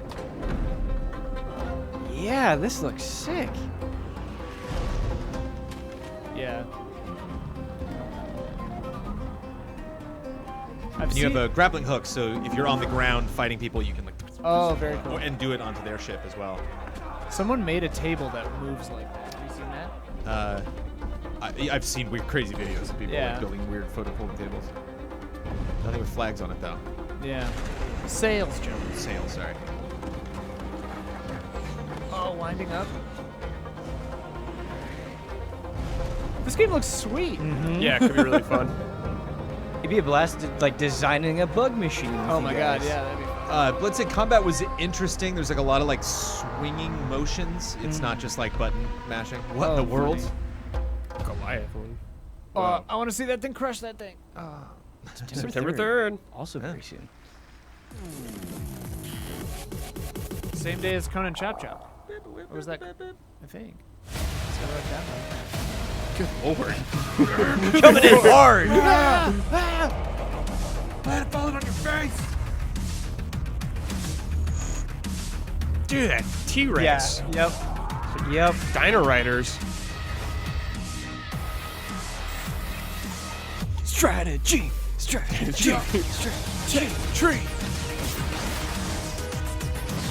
Different wind conditions. There we go. Dinosaurs with lasers. Just keep that as the name.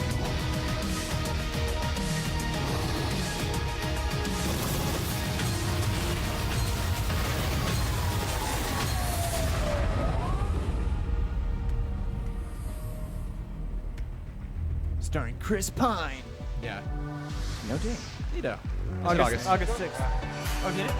It was during the trailer and not on that. The name of the game is Age of Wonders Planetfall, a 4X strategy game. And joining me on the stage to talk about it There's a big is the game director Aaron Leonard Sorkin show. Sass and principal gameplay developer Tom Do a Bird. walk and Well, talk. big They should always guys. be walking Run a and treadmill. blipping while they're doing the interview. Now you're making a blip. So, Leonard, just give us the Just gist no. of Doesn't what take Age of much Wonders to Look at Planetfall that is all comment. about. G-Sync hype. Dummy, get out of chat. I like that comment too. Would buy actually. Would buy actually. Yeah. They include the Vanguard Chat is great when expeditionary people are just forces picking who are the in happy cryosleep stuff. when everything went to hell. There's scavenging cyborgs or the Amazon bioengineers who ride dinosaurs into battle. You know, I want to ask, because there's a pretty broad range of 4X strategy Definitely games. Kiro. To give a sense of what the Kiriko. gameplay is, I just want to Kiriko. start from the beginning of the game. What Less happens when scary you now first that land it's on the Kiriko. map? Well, Uh-oh, each the race is assembly. on a spaceship. The spaceship Which comes one's down which? onto the planet. The planet is where the entire game takes place. And Which that one lets me spaceship will then ride transform into your dinosaurs? capital Yeah. colony, where your entire empire begins, your sort of attempt to take over the world. Around you, you've got a number of sectors, and each of these sectors has a little story, well, not most of them. So maybe you'll find a genetics lab, which is still full of horrible mutant creatures, an entertainment background, the complex camera overrun movement, by and this horrible guy's robot gesticulation. monsters. Yeah, I'm like on a fair Freaking ride out. right now. Yeah, I'm just like, there's too much happening. And I did see in the I love trailer, how some of these people dinosaurs came with ready lasers, to correct? Dinosaurs Like, with lasers. Perfect. Set 'em up Cats and they're with good to lasers. go. No, sorry. Yeah. No cats with lasers. I'm so sorry to disappoint all of you. No cats with lasers. You have to settle with dinosaurs. You know, I saw the mod expansive it in. tech tree Patch show up it in the in. game briefly, and I know that growing resources and tech is a huge part of strategy games. How does that I gotta function? love this dude. Right, so part of these tech trees come from your origin race. They sort of represent the past of where you came from. They include new units, new modules for your units, like jetpacks for your troopers, orbital laser cannons you can launch from space, social doctrines, it's not all about war. And then the second part of your tech tree comes from your secret technology, and that's all about the future of your faction. So you can create like a combination between man and machine or man and computers. Others include doomsday technologies that allows you to infect the entire population with alien brain-eating parasites, or win the game by splitting space-time. I love how many details you're giving me of the horrors I that wanna await do on the that. planet. The future is I want to pretty split plain. space-time and win a game. I want to ask about some of the combat that we saw, because in a lot of strategy games, the combat can be very brief. It just, shows two armies pinging off each other. But I understand that the tactical layer is quite rich.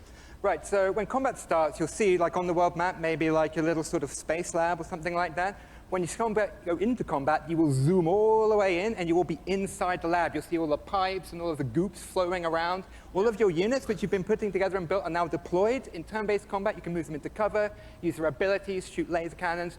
Maybe you've chosen advanced. You've got like a bunch of space dwarves in little metal suits. They'll dig holes in the ground, like shoot from the holes.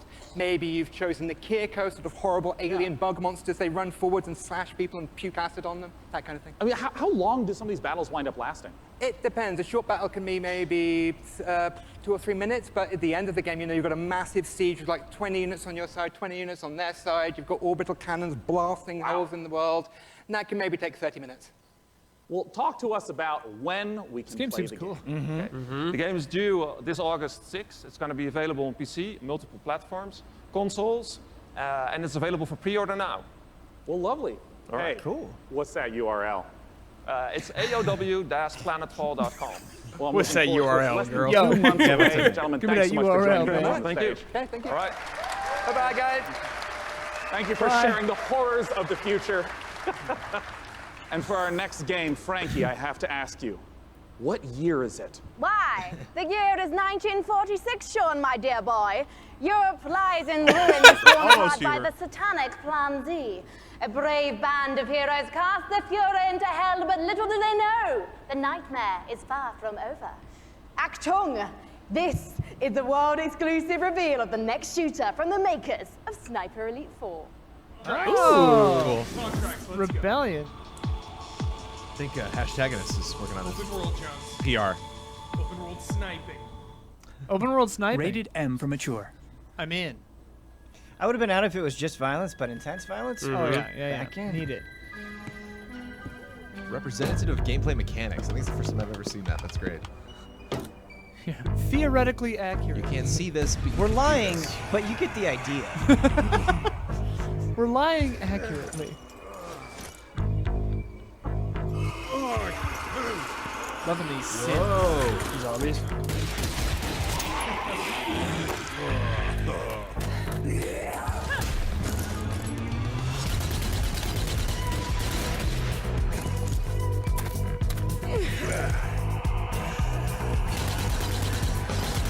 Pretty funky baseline for World War II, I gotta be honest. Yeah. I was gonna say zombie Nazis are worse than living Nazis, but probably not. Whoa, this guy. Wow. The glowing pentagram. Nice. Pyro had a bad nice, night. Nice. Oh yeah. That squish, dude.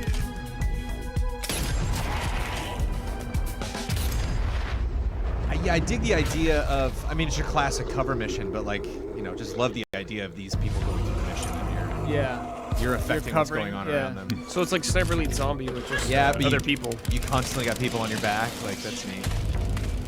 They said the name? I like the idea of people like managing the base, and then you have like a couple people going out and. Yeah, that could Yeah, be I didn't even very think about this fun being little multiplayer. I just thought about, you know, maybe it was AI and Sniper was the player, but maybe not.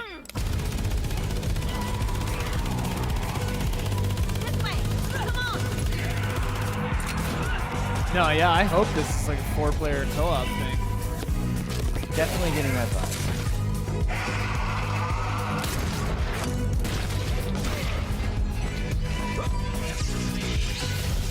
I like this music.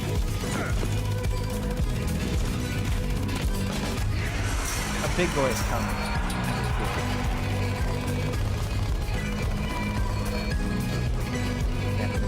Yeah. There That's he a is. big There you boy. go. That's a big. Zombie Army. Ghost Dead Zombie. Dead War 4. Zombie Army 4? Zombie Army Dead War 4?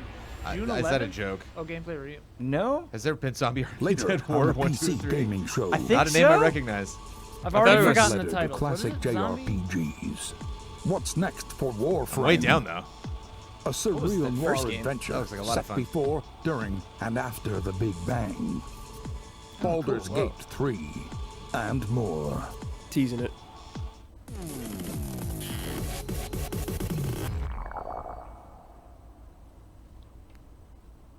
I'm in. For nearly 100 years, the root have ravaged the earth. An Stupid Mother unending Nature. assault without reason. We are victims to a hatred that we do not understand. This evil will consume our world and the countless worlds beyond. Unless you rise to meet it. A trial by fury and blood. You seek the source of death itself. Prepare yourselves. They are here.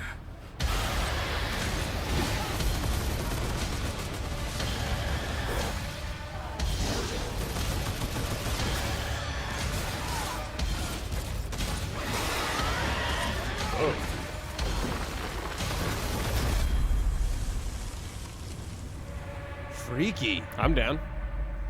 Wow, there's a lot of crazy stuff going on in that. Yeah. I like how soon, like, all of this. Yeah. Joining me like August August 20th? 20th to Is talk that about August 20th, Remnant yeah. from the Ashes. That kinda in had Hunt trailer. Showdown vibes We a got little the bit. chance to Yeah, that see looks really so cool. much new gameplay footage and new environments. Let's welcome the CEO of Gunfire Games, David Adams. Hi, David. So, David, I want to ask right away for those who are unfamiliar with Remnant from the Powered Ashes. by Store. What kind of game is it? So Remnant's a Good. co-op action shooter set on an apocalyptic Earth and across a bunch of cool fantasy worlds.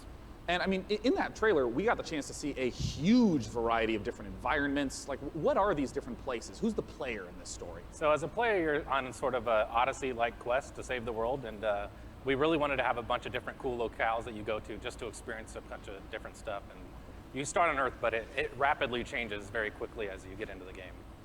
And one thing that we've talked about before is that replayability is a huge focus of the game, that you could play through it 10 times and still be seeing new bosses, new monsters, new locations. How exactly does that work? Yeah, I think They one shut of off the the coolest AC. features of the game is the Yeah, I don't know dynamic what's going on generation with their mics. system. Or So what? we generate the maps, CNC, the it's a big enemies, the theater. quests, Oh. NPCs, bosses, everything. You've built those all by hand, right? Yeah, it's all hand scripted, but the system takes all the pieces and stitches it together. So you might play the game and come into work and say, hey, I talked to a giant tree and fought a dragon boss, and I'll be like, I met a guy in a helicopter, an old guy in a helicopter, and killed a tree ant. And we'd have completely different experiences playing the same game. And you just have to keep going through and eventually explore what all the possibilities are.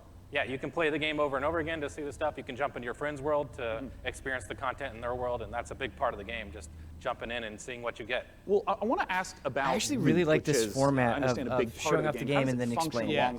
Just really grounding you in what it is.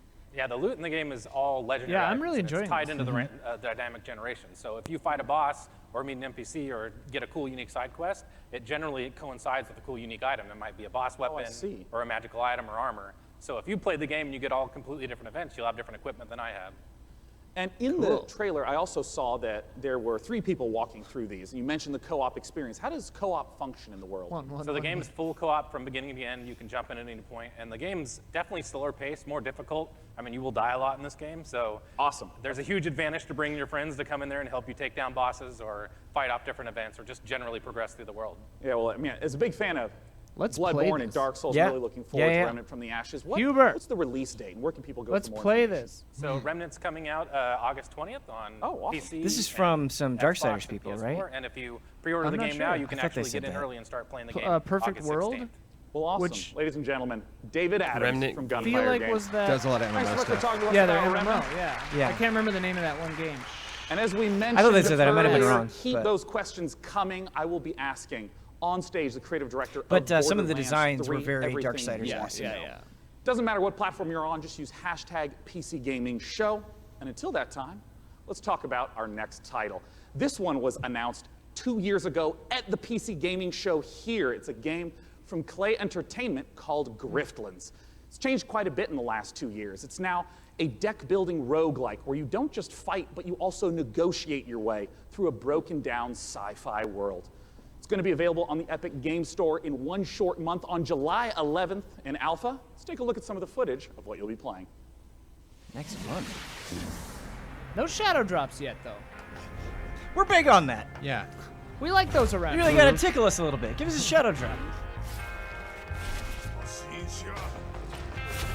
Well, I Bossman's out. The Clay style is so good. Yeah. Aw. Were they just insulting each other? Yeah, yeah. She's trying to. Now she's fighting. Give me SteamWorld Quest vibes here. Yeah. Very similar system, it looks like. Roguelike. I think they're just showing the options you have. Yeah, that's cool. Go back in time or anything.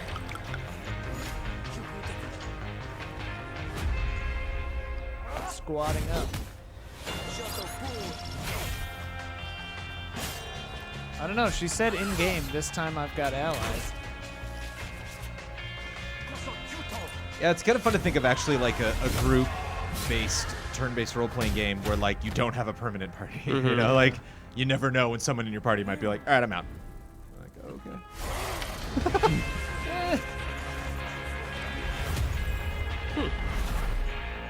Cool. Curious. Planet Zoo is the latest game from the makers of the brilliant Planet Coaster. Please welcome Planet Piers Zoo. Jackson and Lisa Borens from Frontier Developments. Now, Piers, what kind Please of show zoo are we penguins. going to be running here? Yes. Planet Zoo is a new management sim game from us. Set the bar. It involves you building and looking after a modern zoo, and you get to look after the most authentic so animals quiet. we believe you've ever seen in a video game. Each of our animals are unique. They have their own needs, their own desires, up. and their own behaviors. They interact with each other and react with the That's world that Snap you Zoo. build around them. And today, for the very first time, we're really excited to be able to show everyone here our gameplay video and to announce our launch date. Well, fantastic. Let's buy the world's largest family pass and take a look inside. What? Because we're so many of us going into. Yeah. Look, writing these shows is hard. Absolutely. Yeah, bears. Hubert. Wolves. Man, I'm gonna play the hell out of this. Yeah, Don's all over this. Don bought a zoo. And I don't have to. I don't have to let spiders in. It's my zoo. Yeah. Yeah. You You don't want to need see them. spiders? Go to another zoo. Look at those watermelons. No spiders here. Don't come to my zoo. Uh-oh. Oh. Yeah. That's convenient. Was that a poop sucker? Yes, poop. That's Poop a poop sucker. Damn. It's a classic poop sucker. Yeah, dude. Yeah. Oh yeah. Kyle's favorite Dude. chimps. Tactical espionage apes. That'd be a good game.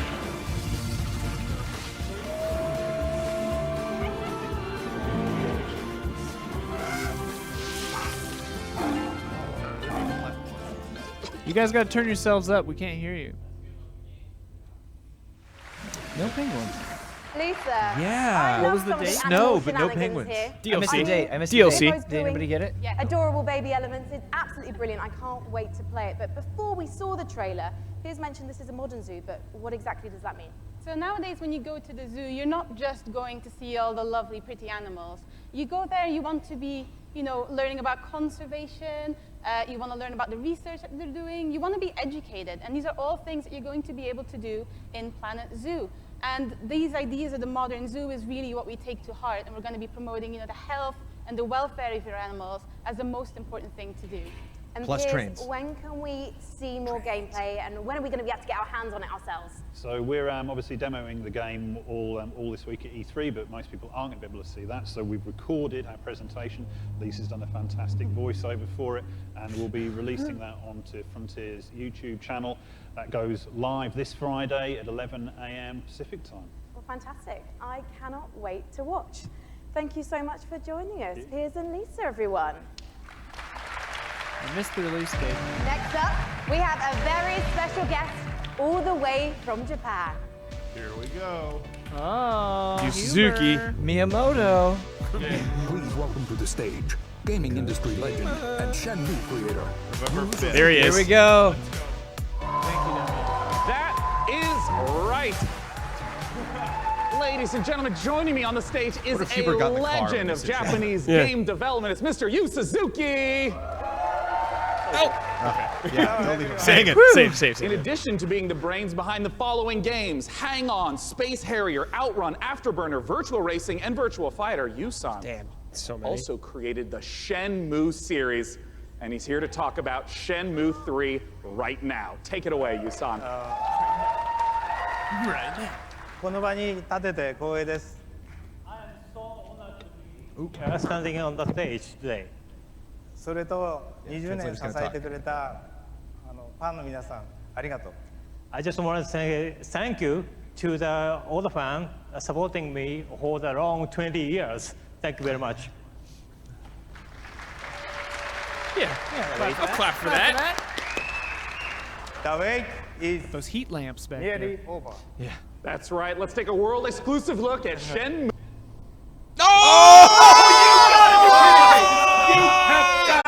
The worst possible moment. Let's take a look at. Good God. Devolver comes in. Gotcha. Yeah. Honestly, Hubert, did you I say a don't heart think your attack? kung fu is strong enough. Grandmaster,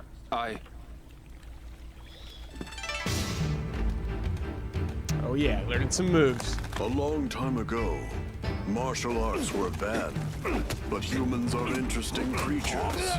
They practiced in secret, away from prying eyes, and became stronger. One even practiced atop this very boat. Nam Tren survived the ban and was passed on in this way. Ooh.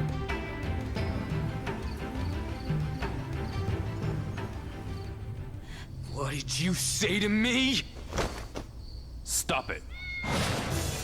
They threaten and extort money from shop owners, get drunk by noon, and cause trouble. Everyone in town is afraid of them. They are heartless. Hey, Wait right there. Nice. You're cool. This is him, the Japanese guy who got in our way. You've got some guts to barge in here on your own. Oh, I wonder if that was somebody we know. I know so many people have been waiting for Shenmue 3. I would like to once again thank you so much. Thank you, Yusan, for joining us today. Yeah. Cheers. Everyone. Thank you.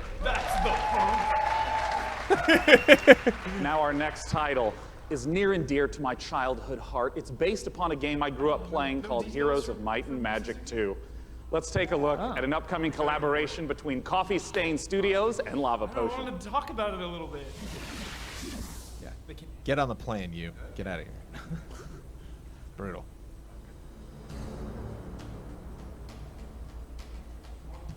Ben, what am I looking at here? Octopath Traveler 2. Well, he said inspired by Might and Magic. Yeah, Brad, you like those pixels. What's going on here? You're looking at hopelessness? Yeah. It's You're cool, looking cool. at mystery? Why But is mostly, everything mixed. The music is super loud and the talking. you're looking at fun.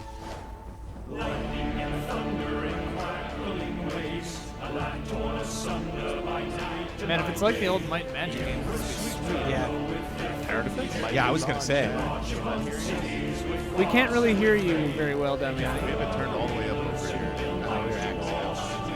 Maybe we have the presentation too loud in our headphones. So wield the power of those you command and grow out their essence you hold in your hand. Unleashed on them all. But I mean, like, even their mix, their music is way too loud for that. Uh-oh. Oh, never mind. No, everything looks jolly. Yeah, that's fine. Songs of Conquest. Classic Okay, adventure cool. strategy. Cool. Yeah. Always a good style. The name It's of the called Songs game and he be is singing. Songs of Conquest, and we here go. to join me in talking about it is the lead designer from Lava Potion, Carl Toftfeld. Hey, Yeah. Carl. Hi, hey, thanks. I mean, let's just start off for anyone who maybe hasn't played the Heroes of Might and Magic series. What is Song of Conquest all about? It's all about, well, you kind of start out with in the town that you just saw in the end of the trailer. And from there, you recruit your wielders. It's what we call our commanders. And you recruit an army, and then you kind of send off your wielders on an adventure. AC's And they back go up. exploring the world. They pick That up sounds like a resources, mic the flag when you mines, turned and with those resources, you upgrade your town so you can get more stuff. And that's kind of what you do. Adventure and strategy combined. Yeah, and you know, I know that part of the core loop is obviously get the resources to build up the township, but for what reason? Armies, man. Talk to me about those juicy battles. Armies, okay. Yeah, so the battle, just like the whole game. Now you sound is louder. Okay, you turn-based. heard that? So Yeah. you go into combat, you bring you all up your the troops game? in, and you start by deploying them, and then all the troops have different stats, like offense and defense. It's just weird because Sure, early, sure. the big They go in earlier initiative chats order, they and then you quizzed, then slug it out, and it's stopped. a bit like chess, but Interesting. instead of I'll have to like, look at monsters it and after ships, this. You have like horned ones and face spirits. Great. Griffins and so on. Yeah, and all those things. And well, you know, as someone who just loves the Heroes of Might and Magic series, I know that you have translated a lot of the gameplay elements into Songs of Conquest, but what are some of the modern elements that you're bringing in? Well, there's a lot of it, but I mean, one of them is our magic system. We call it the essence. So basically, in the Songs of Conquest universe, everything has an essence within there. It's sort of like the soul. Did you just Your change troops, something, they have Damiani, or an is that essence. them? They can To see do us magic, you need to bring the troops with the right essence. Also, when the with AC your comes on wielders. in your area, I we see. do hear So if you that. want to like make your troops go faster, you need But to did you bring just turn a a mic troop down? that has Yes. that essence, like cavalry. Okay, so that's And all maybe to right. ask a basic question, what if my opponent kills that cavalry? Then you can't do the magic. So Oh, I see. Okay. yeah. So if you're fighting someone, you kind of have to like weigh the pros and cons of what to kill off. Like, do you want to destroy their magic or their powerful troops? Where can people E3 go to get makes more me wanna play information? everything. And as Yeah, always, yeah. When's it coming out? And late 2020. Oh, it's quite a ways off. It's quite a ways off, but you can go to songsofconquest.com and sign up for alpha, and then you can play earlier. Well, as you know, I'm Yeah, really looking forward I to think playing their it, Carl. mix is Thanks for joining pretty us. crazy. Thank you. Yay. Now, our next title is an update to a popular co-op game. Let's see what's in store for Vermintide Yes. 2. Yay! This one's for the kids. Sorry, I banged the table. That probably doesn't sound good. Hell yeah.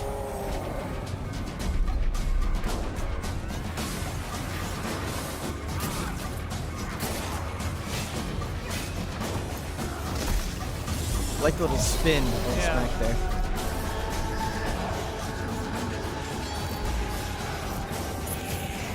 Whoa.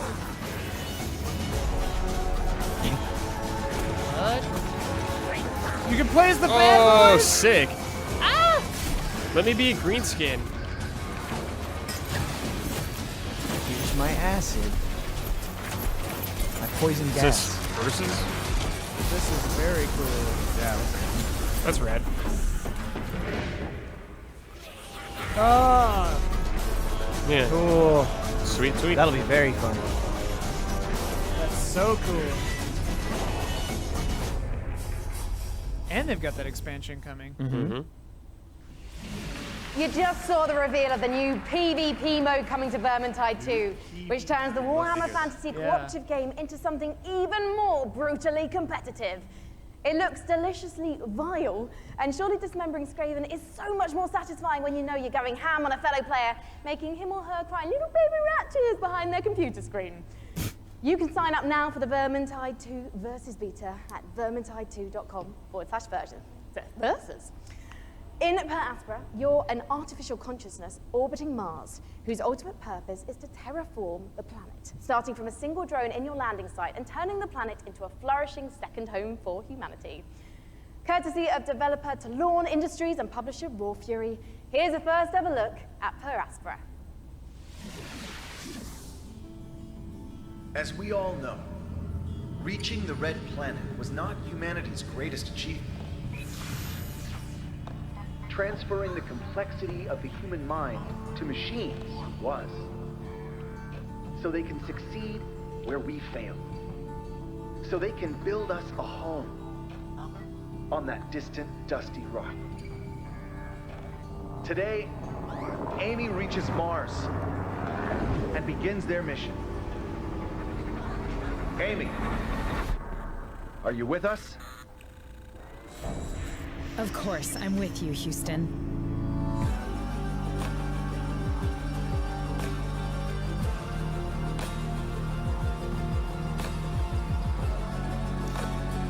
This looks complex. Yeah, very overwhelming. Oh, cool, though. Per Aspera. Yeah, Wayland Yutani. Yeah. In the Assassin's Creed universe, our next guest sent players back in time to rewrite history. But for his debut project with indie studio Panache Digital Games, he's going to take us back 10 million years to where humanity began. Here to tell us all about Ancestors is creative director and co-founder Patrice Desilets. Welcome, Patrice. So sneaky. Thank you. Yeah. Waiting 10 years. Yes. To come back on a big stage at This E3 game showing off a looks game. really cool. Well, it's fantastic to have you back. I just want to ask, what inspired you to tell the story of human evolution? Well, when I started Panache, I needed a game, an open world game in which you can do a lot of things. You need a character in a 3D environment at first.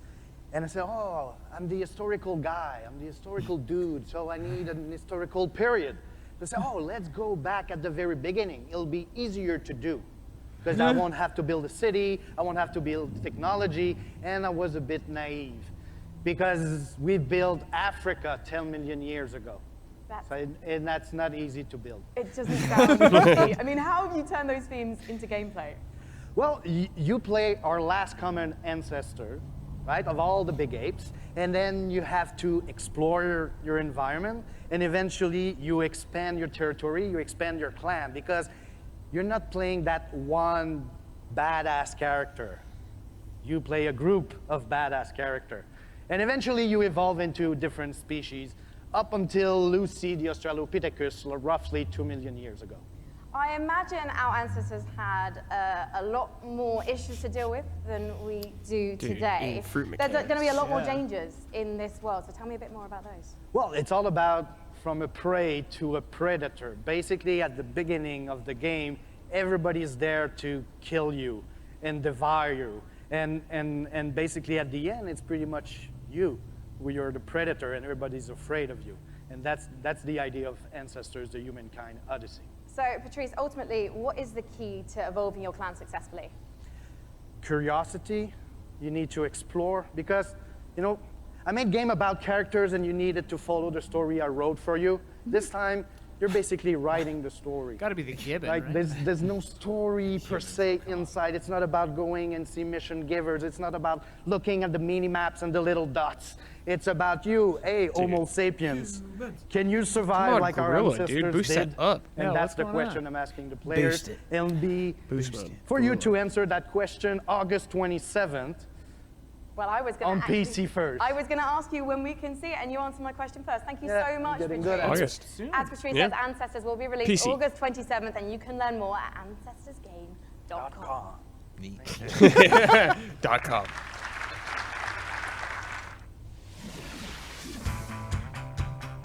Yep. Was waiting for this. I thought we were gonna get a lot more of this. Yeah.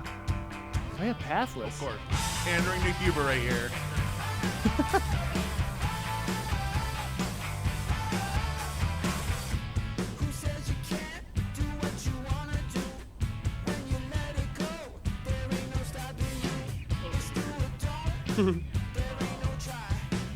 So is Ancestors an Epic Store exclusive as well? I don't know. Oh, that's Time Machines. I don't think we're gonna get that information from the PC Gaming Show. Well, they did Yay, that one emphasize game. They were like, this. hey, Yay. yeah. Yes. Yay, that was awesome. Untitled Overworld bow game. game. Dude, that looked cool.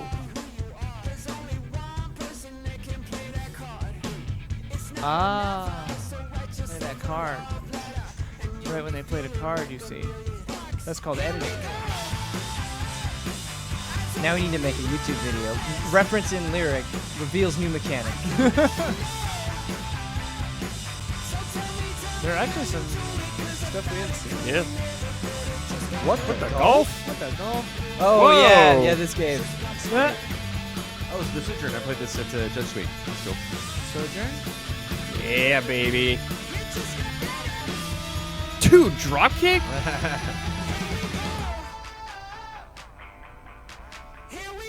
I think we're entering an attitude era. Yep.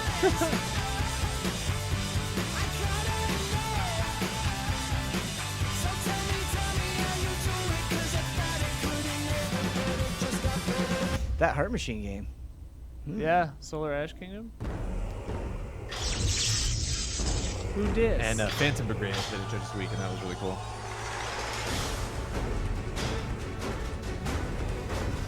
Whoa, whoa. Dota chess? Is this Dota Yeah. Auto Chess? They look like Skylanders.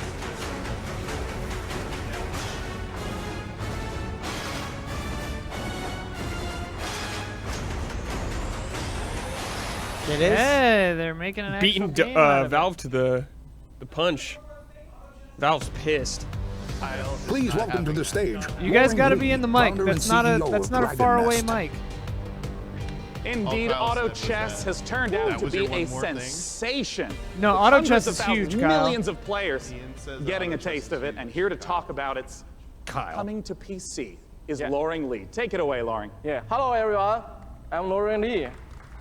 Hi. Yeah. Hello. Hello. Yeah.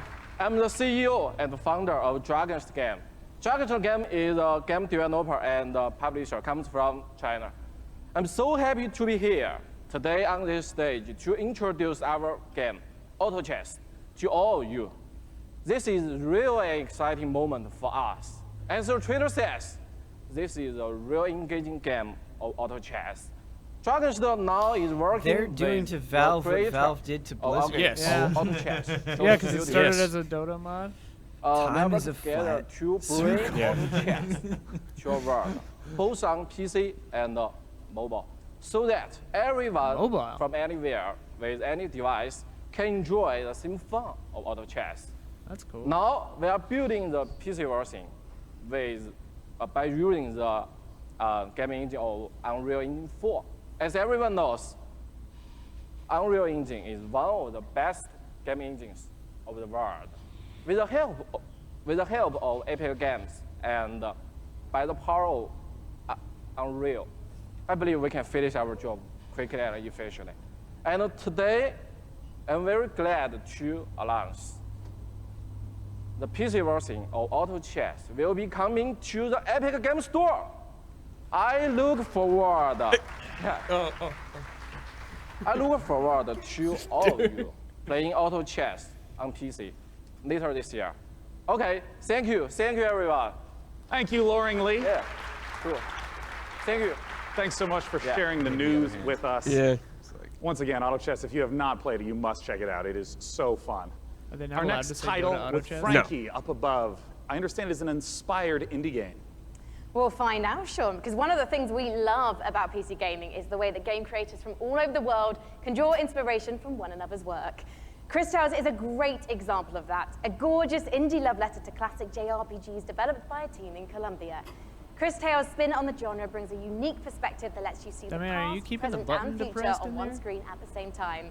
So you'll No, see the future I change based just on your did it now. Why? decisions in real time. I don't know. I'm just Here's hearing the a lot of mic noise. world-exclusive Is 7 reveal up? of Chris Tales. 7 is up, but I think your AC just couldn't came hear on. Kill Name 7. of the There's game. nobody in there. Yeah.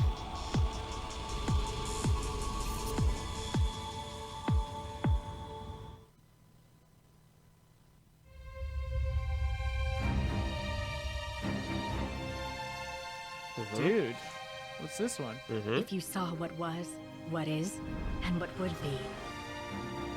If you knew how it ends. Would you change it? Could you make the hard decisions? These And character would you be designs. strong enough to fight?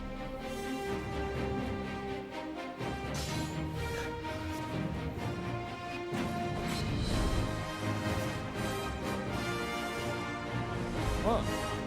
Cool. Generational game. If you learn from the past and act in the present, you can rewrite the future. Persona.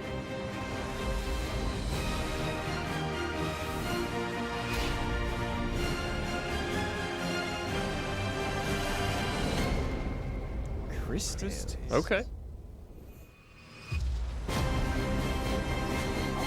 Oh, Ooh, shadow drop. Whoa. In PC gaming, it's not the size of your weapon, it's how you use it. And I'm holding one of the, well quite frankly, it's a bit average, isn't it? It's just your average, Glock, really. No, it's one of the ridiculous alien weapons from our next game, Valfaris. A brutal, heavy metal-infused 2G action platformer inspired by true old-school classics like Contra and Turrican. Assuming the role of fearless warrior Therion, players must blast and slash their way through the doomed citadel of Valfaris, overcoming its deadly environments and enemies before challenging the arcane evil at its very heart. They said Get 30 ready to games, rip but this the feels galaxy like a way new more. wormhole. Yeah. From publisher Big Sugar, this is Valfaris. Jeez. That's the way to start. That's yes. That's how you start a trailer. Like a PS1 game. Arthas. Very interesting style. Oh, Yeah. dude. Yep. Oh, yeah, Speaking dude. to Let's me. go. Kyle approves of this. Yeah. Exterminator. He's headbanging.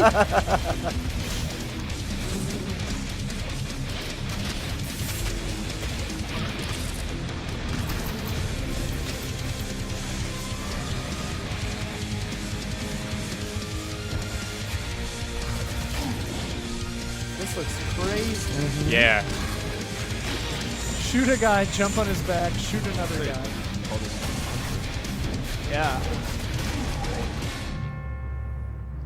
Yes. Nice. Yes. Just incredible action in the Valfaris trailer. I'm very Did they say a excited for date our for that? next guest. In No, case you have not been in downtown LA, E3 is covered with Borderlands 3 art. It's amazing, it's beautiful. And joining me No is the Pitchford. amazing and beautiful Paul Sage. Bam. creative Smart director idea. Bam. Yeah. of He was already Borderlands booked 3. for, Beautiful's a new one. Yeah, there you go, Paul. Welcome. He had a gig. I mean, there's been so much hype around Borderlands 3. What's the stuff They you're have to really imagine excited to anyway. be sharing this year at E3? Oh man, so we've talked about our Vault Hunters. Well, this time we get to talk about Mose, and she is our gunner Vault Hunter, so Yeah. she has a big mech, so it's one of the things.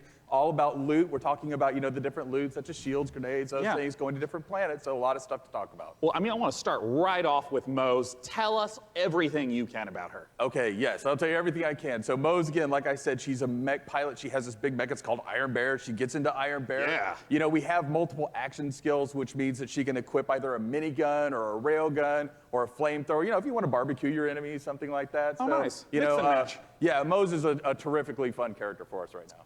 Now, we've been excited to be collating a whole bunch of community questions. We're going to break them into two categories. First, there's a whole bunch of repeat questions that I want to make sure we get to right now. One of the big categories is about loot, because you've mentioned having a billion guns earlier, but what can you tell us about some of the other gear, the other progression systems in the game? Yeah, so let's talk about grenades, like one of my favorite things that we don't get to talk about a lot. So in the past, we've had grenades that they've had like one thing. They can bounce, they can stick to different things, you know. Yeah. This time, we're combining like all of those things. So for instance, the other day I was playing and I threw a grenade, and that grenade had a bounce, it would stick, an explosion would come out, and the grenade would fire guns as it was going through, right? So we have like a ton of different grenades that are in there. Uh-oh. Oh, no. Uh-oh.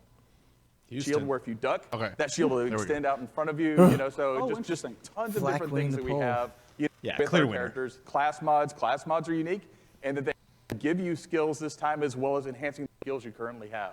I also remember earlier you mentioned about artifacts. What are those? So artifacts are, you know, we've kind of concentrated on like, hey, does the game feel fluid? Can I, you know, slide into things? Can I jump? Can I mantle? Right. So when we were playing with that, we slid into a barrel, right? And the barrel exploded, and we're like, well, that's kind of fun. Yeah. So why don't we do something like that? So our artifacts actually add certain things to movement. So for instance, you can slide faster. You can slide, and every time you slide, there's an explosion. We have something we call.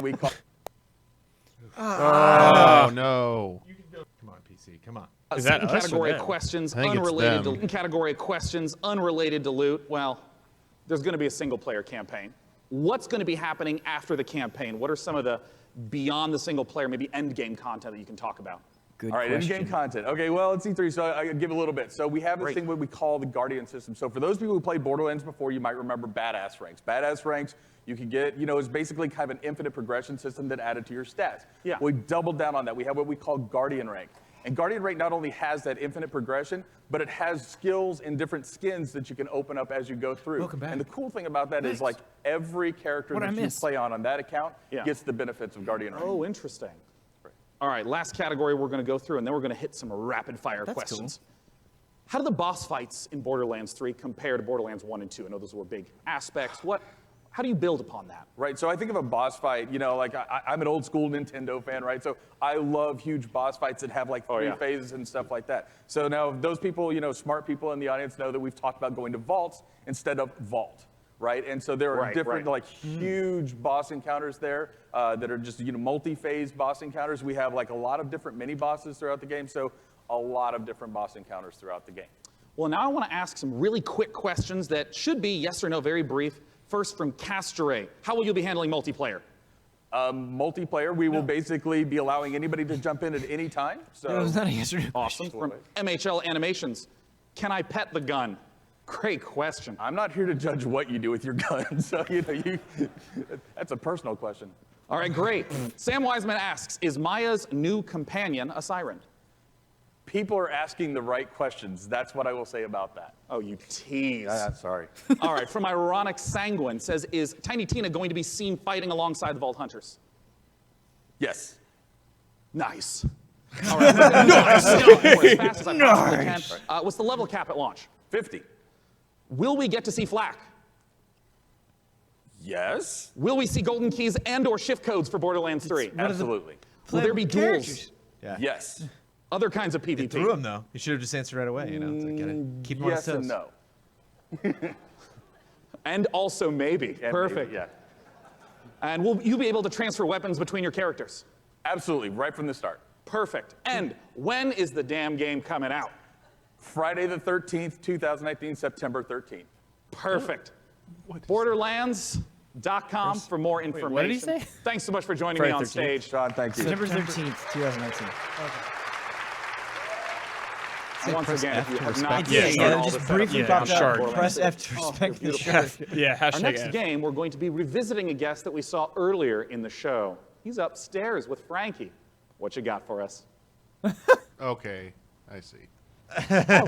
Oh, hi, we're live. Sorry. Hello, I was just, I was actually testing out my outfit for this weekend. I don't know, what do you think, John? I think you look really sharp, as always. Very sharp. Well, thank you so much. John Gibson, president of Tripwire, thank you for joining us again on the show. Yeah, very busy man, yes. Yes. Now, last year, we revealed Man-Eater to the world. And can you remind anyone who missed it what the game's all about?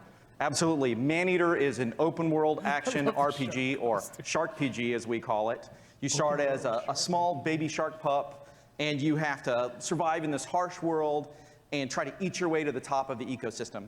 The 3 words that we think sum the game up the best are Just like eat, real life, explore, man. and evolve. And we also have someone we'd like you to meet. Well, let's meet him then. Let's take a look at the new trailer. 3E.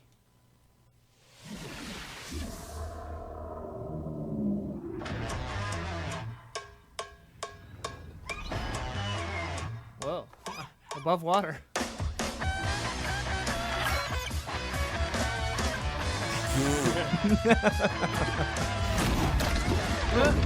That's us.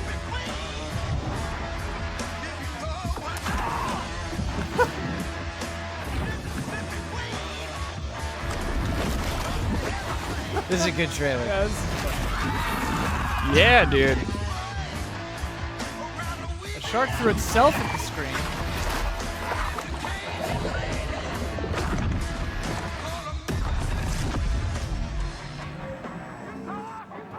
You come any closer with that camera, we two gonna tussle.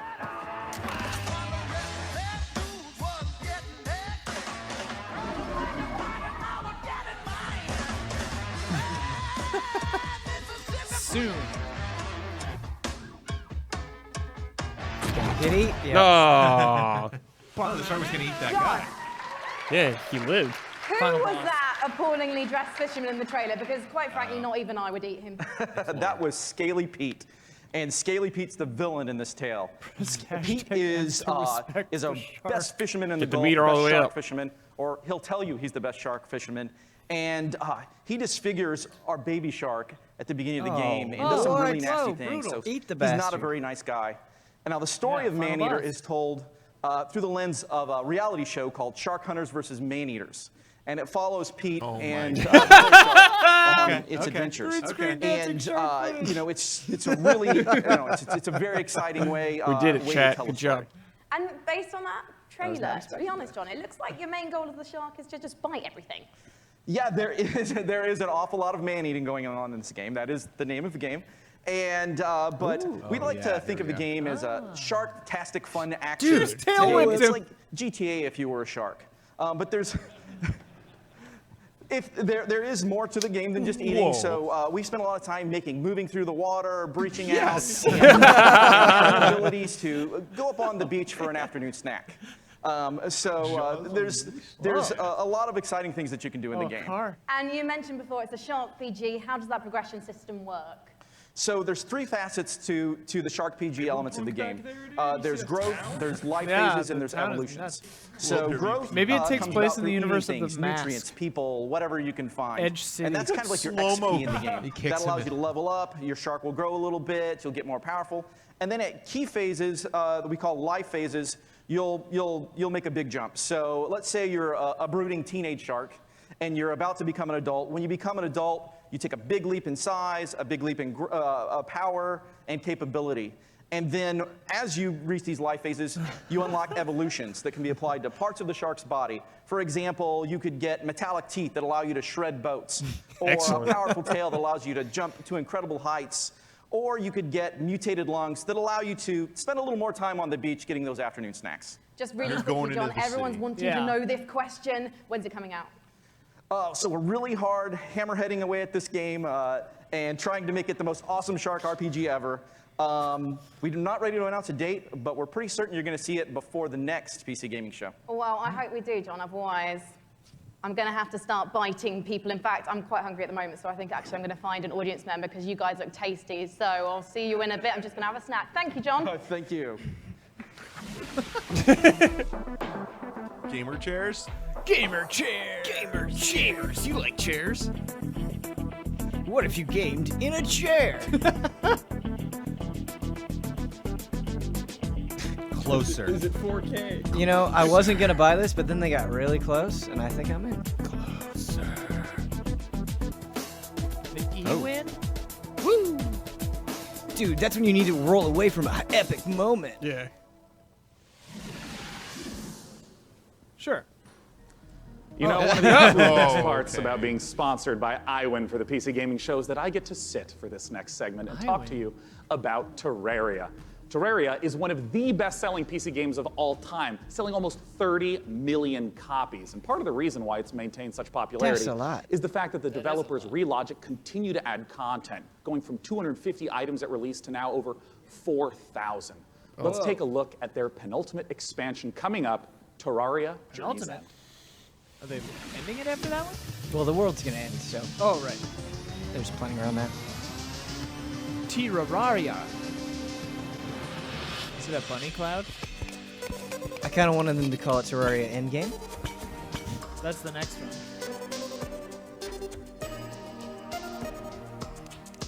I could definitely see myself Yeah. getting lost in this. Yeah.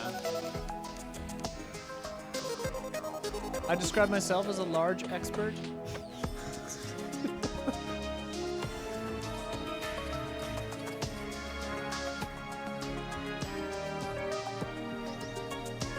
Playing golf? What? That's funny. That's right. King Slime? What? What? That was a Dragon Quest slime. Best tree. I missed it. I didn't even see it. Where's the king slime? It was like the top of its crown. You could see us bouncing. Whoa. Yep. YouTube, why? Kyle said it's a mercy freeze. Oh, yeah. Mercy freeze? Oh, Kyle. The next title that we're going to be looking at is a game that is the spiritual successor to her story. It's called Telling Lies by Annapurna Interactive, and joining Yeah, me this to is a talk crazy about it cast. is game director Sam Barlow and actor-producer Logan Marshall Green. Welcome, gentlemen. Thank you. Nice to be here. Yeah. Already on my map.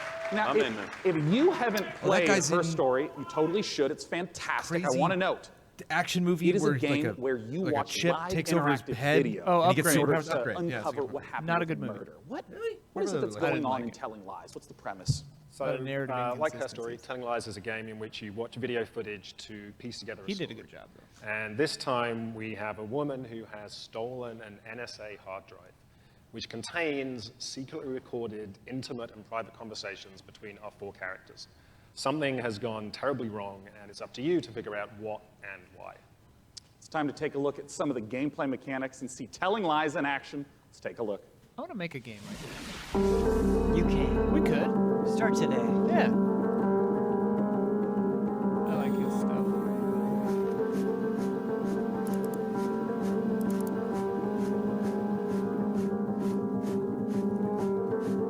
Once upon a time.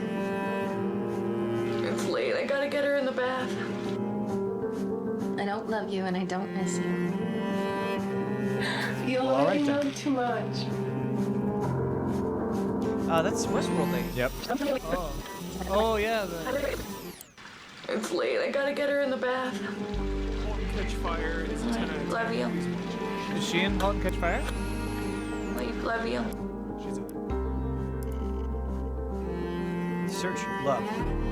I've only ever been in love once. What is love?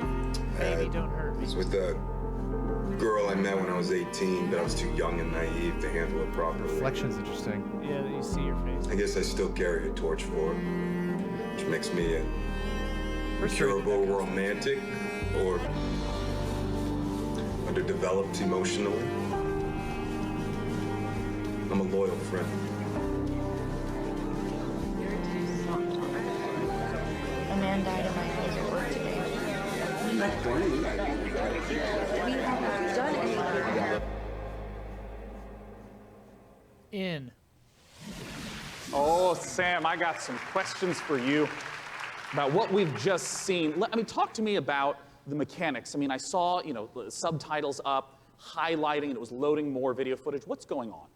So what we do in Telling Lies is we take all of the exploration you would have in a normal video game. So all that walking around in a 3D world. Yeah. And we apply that directly to the story, to the footage itself. So you're going to be scrubbing around in these clips, paying close attention, and you're going to be picking up on the subtext, listening to names, people, places. And with that information, you're going to use that to find more clips, dig into those, and over time kind of build up this picture of the story. And it's truly like an open world video game. Well, I mean, a lot of times with open world video games, they talk about, the square kilometerage or miles in America. What's the sort of scope that we're talking about? Like, how many hours of footage is there?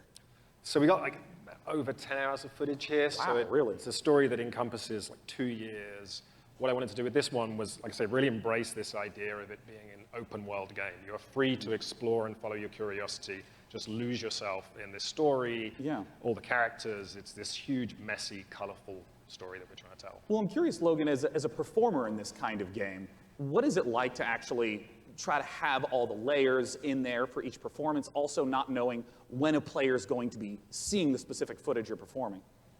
Well, it's definitely a non-linear open world game, but our approach and Sam's approach was not unlike a movie or a TV show, and we had to understand it A to B. And so for the most part, that's how we shot it. Obviously, when you're shooting a movie or a TV show, and in this case, a game, you're going to be shooting out of order. But we actually stayed pretty linear in how we approached the story. We went after it like all the other times we're actors. We just went after intention and then what do we want, and we tried to make it as deep. It's got a lot of scope. But we wanted to make it as deep as possible, and Sam is one of the best movie or TV directors I've worked with, so it was very similar. Nice. Yeah, look at you two. Now, of course, I do want to stress to any of you, if you have not played Her Story, it's quick to play through. It's absolutely brilliant. Please check it out in the meantime. But we're, of course, waiting to find out, when can we play Telling Lies? Very soon. Very soon, I promise. We'll have a date soon. Right now, you can go to Steam. You can wishlist it on Steam. We all love Steam.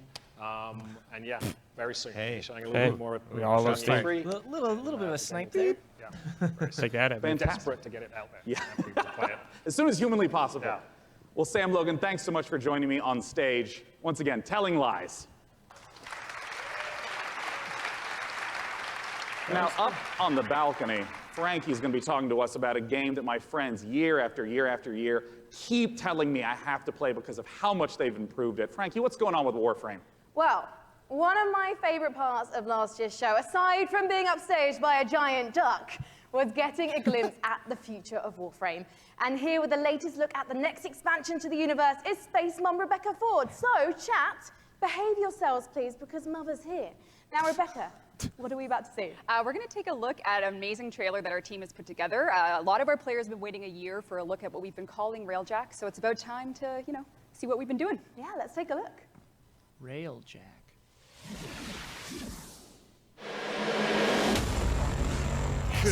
I love them all. Every time.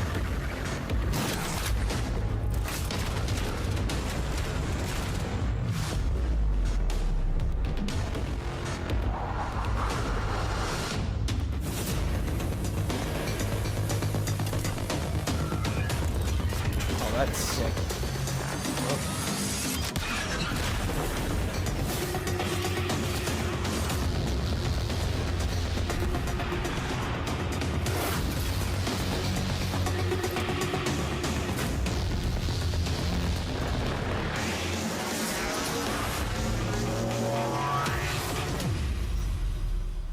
Okay. Imperial.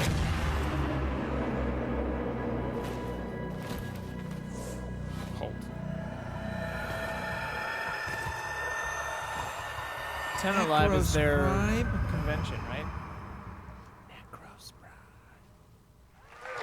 Protoss. Rebecca, it must be so exciting to know that the fans have finally seen it, and you're clearly going all in on the epic space combat. So tell me about the new stuff that players are going to be able to experience. I wasn't shaking before we started talking, and now I am because it's real, because, Empyrean is what we're calling codename Railjack. It's basically taking the space ninja part of Warframe, sending it back up to space, bringing players that squad gameplay they know, taking the enemies like the Corpus and the Grineer, giving them their own Railjack to essentially explore the solar system with and take down the bad guys.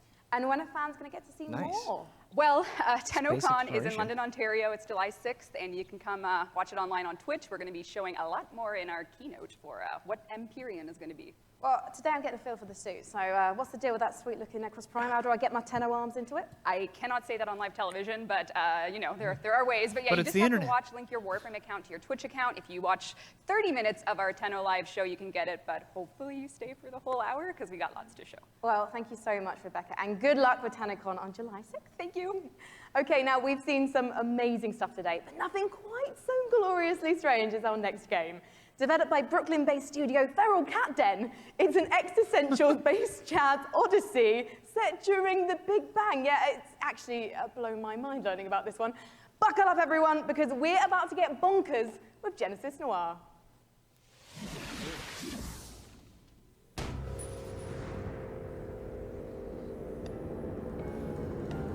The Big Bang. Yeah. I'm in. Bazinga. Will there be Bazinga? Immediately sold. Yeah. Yeah. 100% in.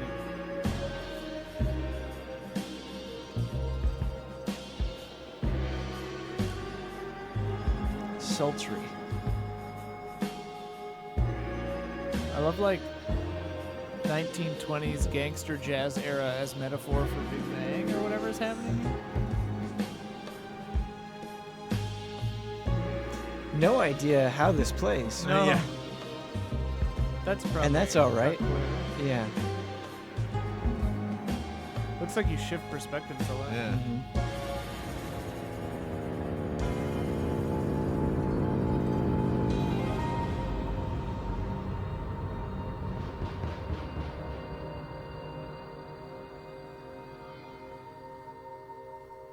Wild. Crazy. Cool. Genesis Noir, just beautiful, stylish art. The next game we're going to take a look at is the twist on the stealth genre. It's called El Hijo, where you play as a 6-year-old trying to escape a monastery and find your mother using toys and tricks to avoid monks. Let's take a look at this gorgeous spaghetti Western-inspired project from Studio Handy Games.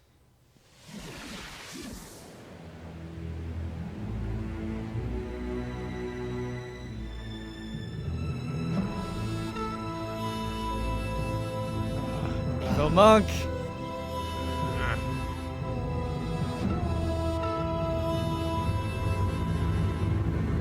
You're going to get a spanking. I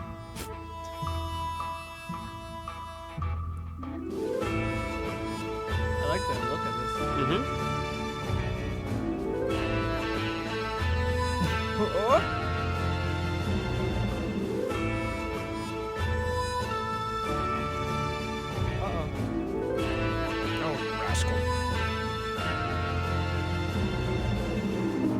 Boy, PC Gaming Show has had style and spades Yeah, with this these games. is great. Who'd have thought that the PC Gaming Show would be my favorite conference so far?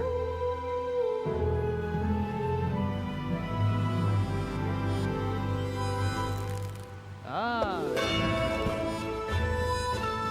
Who, cowboys or police? It just ends with him like violently stabbing. Yeah.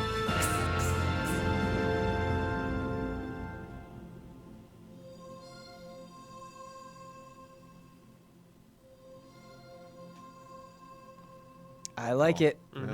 Yeah. H-I-J. El Hijo, once again, is the title of the trailer Very cool. we just saw. Baldur's Gate. For our final The guest time hath tonight, come. The please farm. join me in welcoming from Larian Studios CEO it tonight. Sven Vinke, and from Dungeons It's a and good Dragons at Wizards of the Coast, the creative director of Dungeons and Dragons, Mike Merles, to talk Going out about with a bang. Baldur's Yo. Gate 3. Two titans of industry. Yeah. Now, this was only just recently announced. How did this partnership come about? We went to see Wizards of the Coast at the end of Divinity Original Sin 1. Yeah. That was back in 2014. And I tried to convince them back then that they should give us the Baldur's Gate 3 licenses. But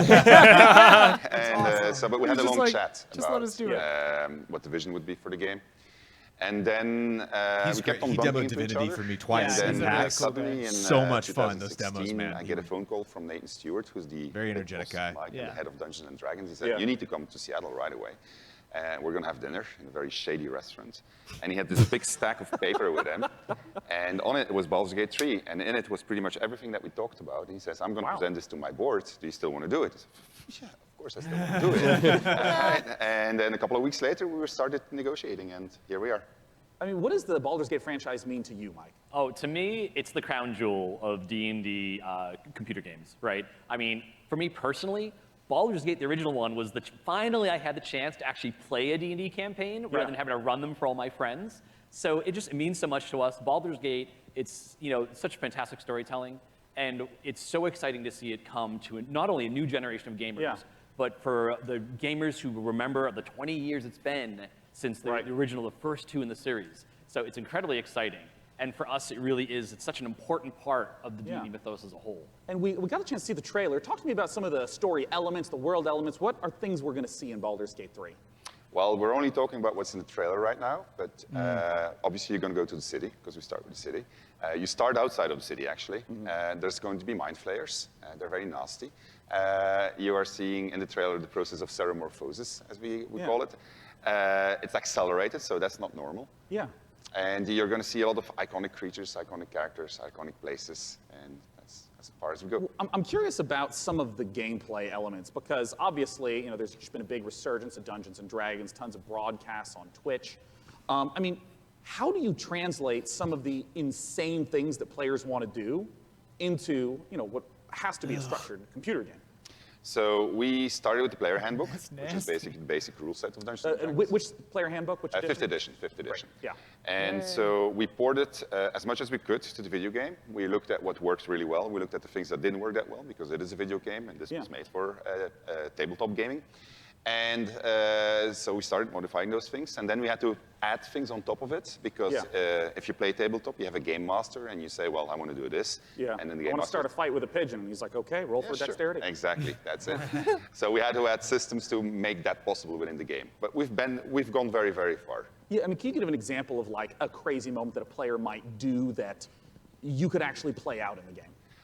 Well, let's say that we get into a fight because you ask a nasty question, I don't want to answer it. And I take the chair over there, put it on fire, smash it on your head. Well, just as an example. It's just an example, it's fine, we're just talking, These are things that we have to put systems into the game for to do it, which are not necessarily going to be described inside of the book. Interesting. And I mean, like, Mike, in terms of your role, speaking to Larian Deep question Studios, there. you have tons of data of all the sorts of things that players Let's do. see if What's they the get sort of this one information right. that you provide in assistance? Well, really what it comes down to is providing the story support. We think of Dungeons & Dragons, the universe of D&D. It's like a toy box for dungeon masters and players to go into and build their own stories. So working with Larry and working with Sven, a lot of it was just opening up that toy box and sharing it. And giving that kind of guidance. Like I remember one of our first meetings, we just laid out a map of Baldur's Gate and the Sword Coast and asking a lot of questions like, what kind of story do we want to tell? Where do we want to go? What are the cool locations we've always wanted to put into a game like this? And then in terms of the system support, what does it mean in terms of the story for each character, for each character race, each character class? So that if you have your favorite class and it's in the game, you really feel like you're taking on that role that you love so much from the tabletop. It's really coming to life in an authentic way in Baldur's Gate 3. And we're going to talk in a moment about Baldur's Gate 3 release dates and whatnot, but we have a second game that we want to talk about on a new technology known as pencil and paper. I understand that there is a tabletop prequel coming for Baldur's Gate. Exactly. So in Baldur's Gate, we think so cool. All the different games coming together to tell one grand story of this city. So on September 17th, we're releasing our next tabletop campaign, Baldur's Gate: Descent into Avernus. And it is the next chapter in the Baldur's Gate saga. Right. And it's a prequel to Baldur's September Gate 3. what? So if you haven't played a Baldur's Gate I think it was game since 17th, Baldur's Gate 1 or 2, this is your chance to check out on the history. It's been about 100 years since the events of Baldur's Gate 2. Yeah. So this will give you a chance to check in on the city, to see what's going on, its current state, who the movers and shakers are. We also feature a complete levels 1 to 13 campaign that takes you from the mean streets of Baldur's Gate to the depths of hell itself. And sort of pose to the players a question: do you want to redeem Baldur's Gate or send it to damnation? So we're putting that right in players' hands to make that choice. Well, I have to ask that's a question on a lot of people's minds. What can you talk to us about expected release time frames? So people have been waiting for it for a long time. Yeah. They're going to have to wait a little bit more when it's ready. This is the game that we want to play, so we want to make sure it's really, really good.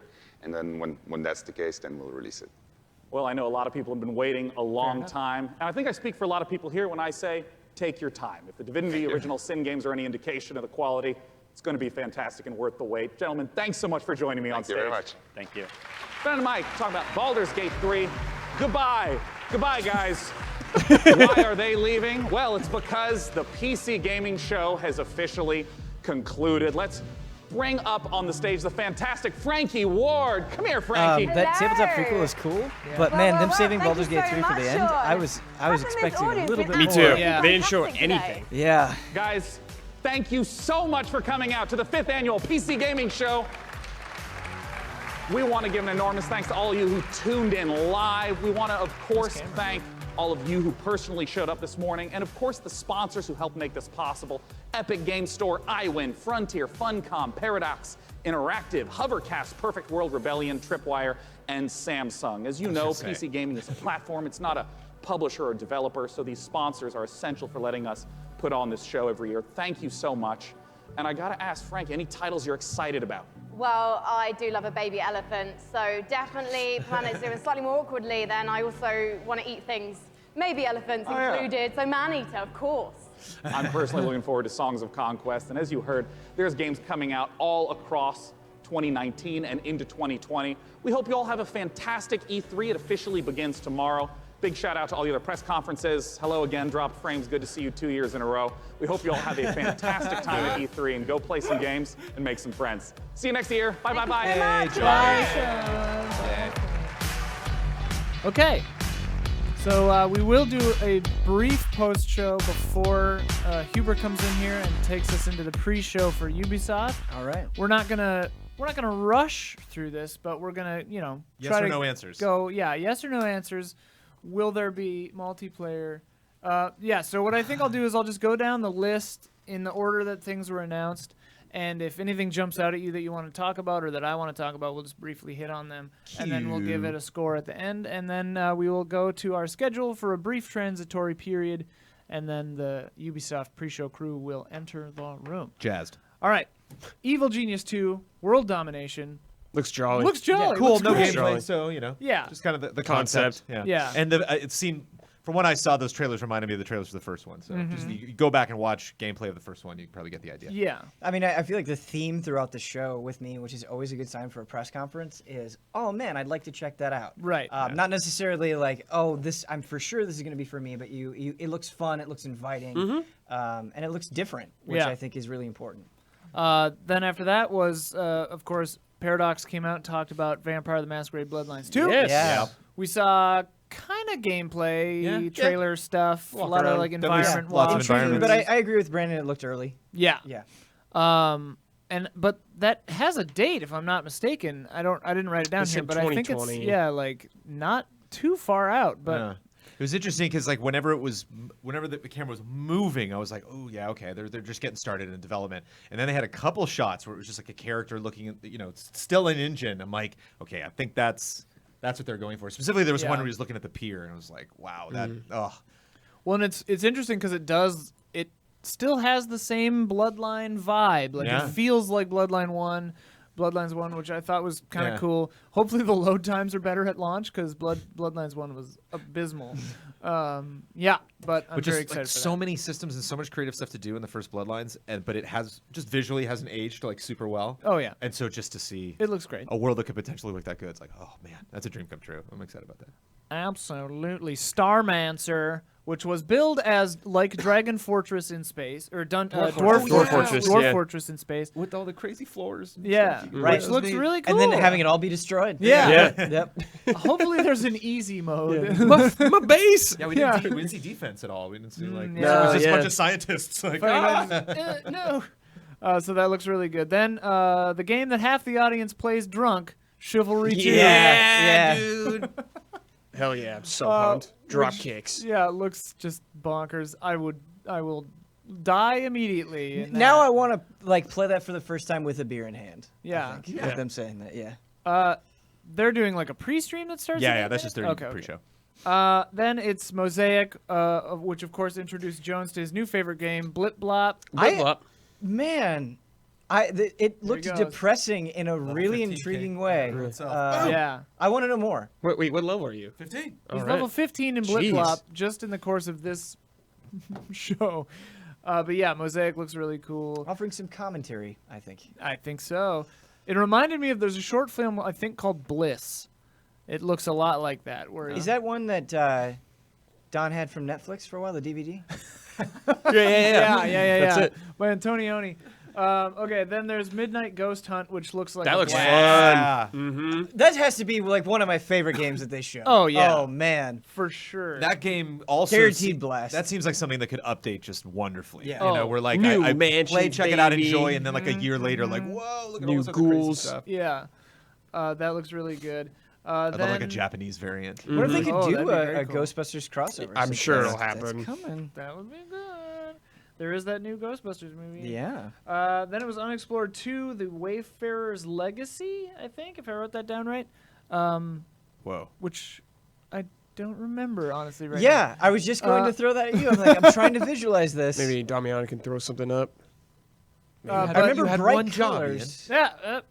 Hey, let's just keep moving. Then it was Samsung 240 hertz. Not Measuring 4K. with bullets. Measured in bullets. Yeah. Not 4K. Not coffee spoons. Crash Test Dummies reference. Oh You wow. remember the band, the Crash Test Dummies? Vaguely. I remember a Super anyway, Nintendo game where you played. Not as a Crash 4K, Test but it looked like a cool Mm-hmm. monitor, Curved, whatever. yeah. Funcom brought out Mutant Year Zero, Evil, Seed of Evil, which looked kind of cool. Yes. Conan Unconquered, RTS in the Conan universe, Moons of Madness, which looks cool. Kind Yeah, of Conan Lovecraftian. Conquer looked kind of cool. It wasn't like running that great. Yeah. No, but It wasn't like super crisp, but it looked pretty fun. Yeah, but Chop Chop Conan. yeah, then chop it was chop. Conan Chop. Chop Chop, September 3rd, which just looks fun. Yeah. Yes. Good time. Last Oasis looks crazy, also September 3rd, I believe. Remind me of Last Oasis. Oh, Last yes. Oasis, the bug machine mechs. leg Yes, bug yes, mechs. yes. Damian, we're going too fast for B-roll. Don't even sweat it. Oh, okay.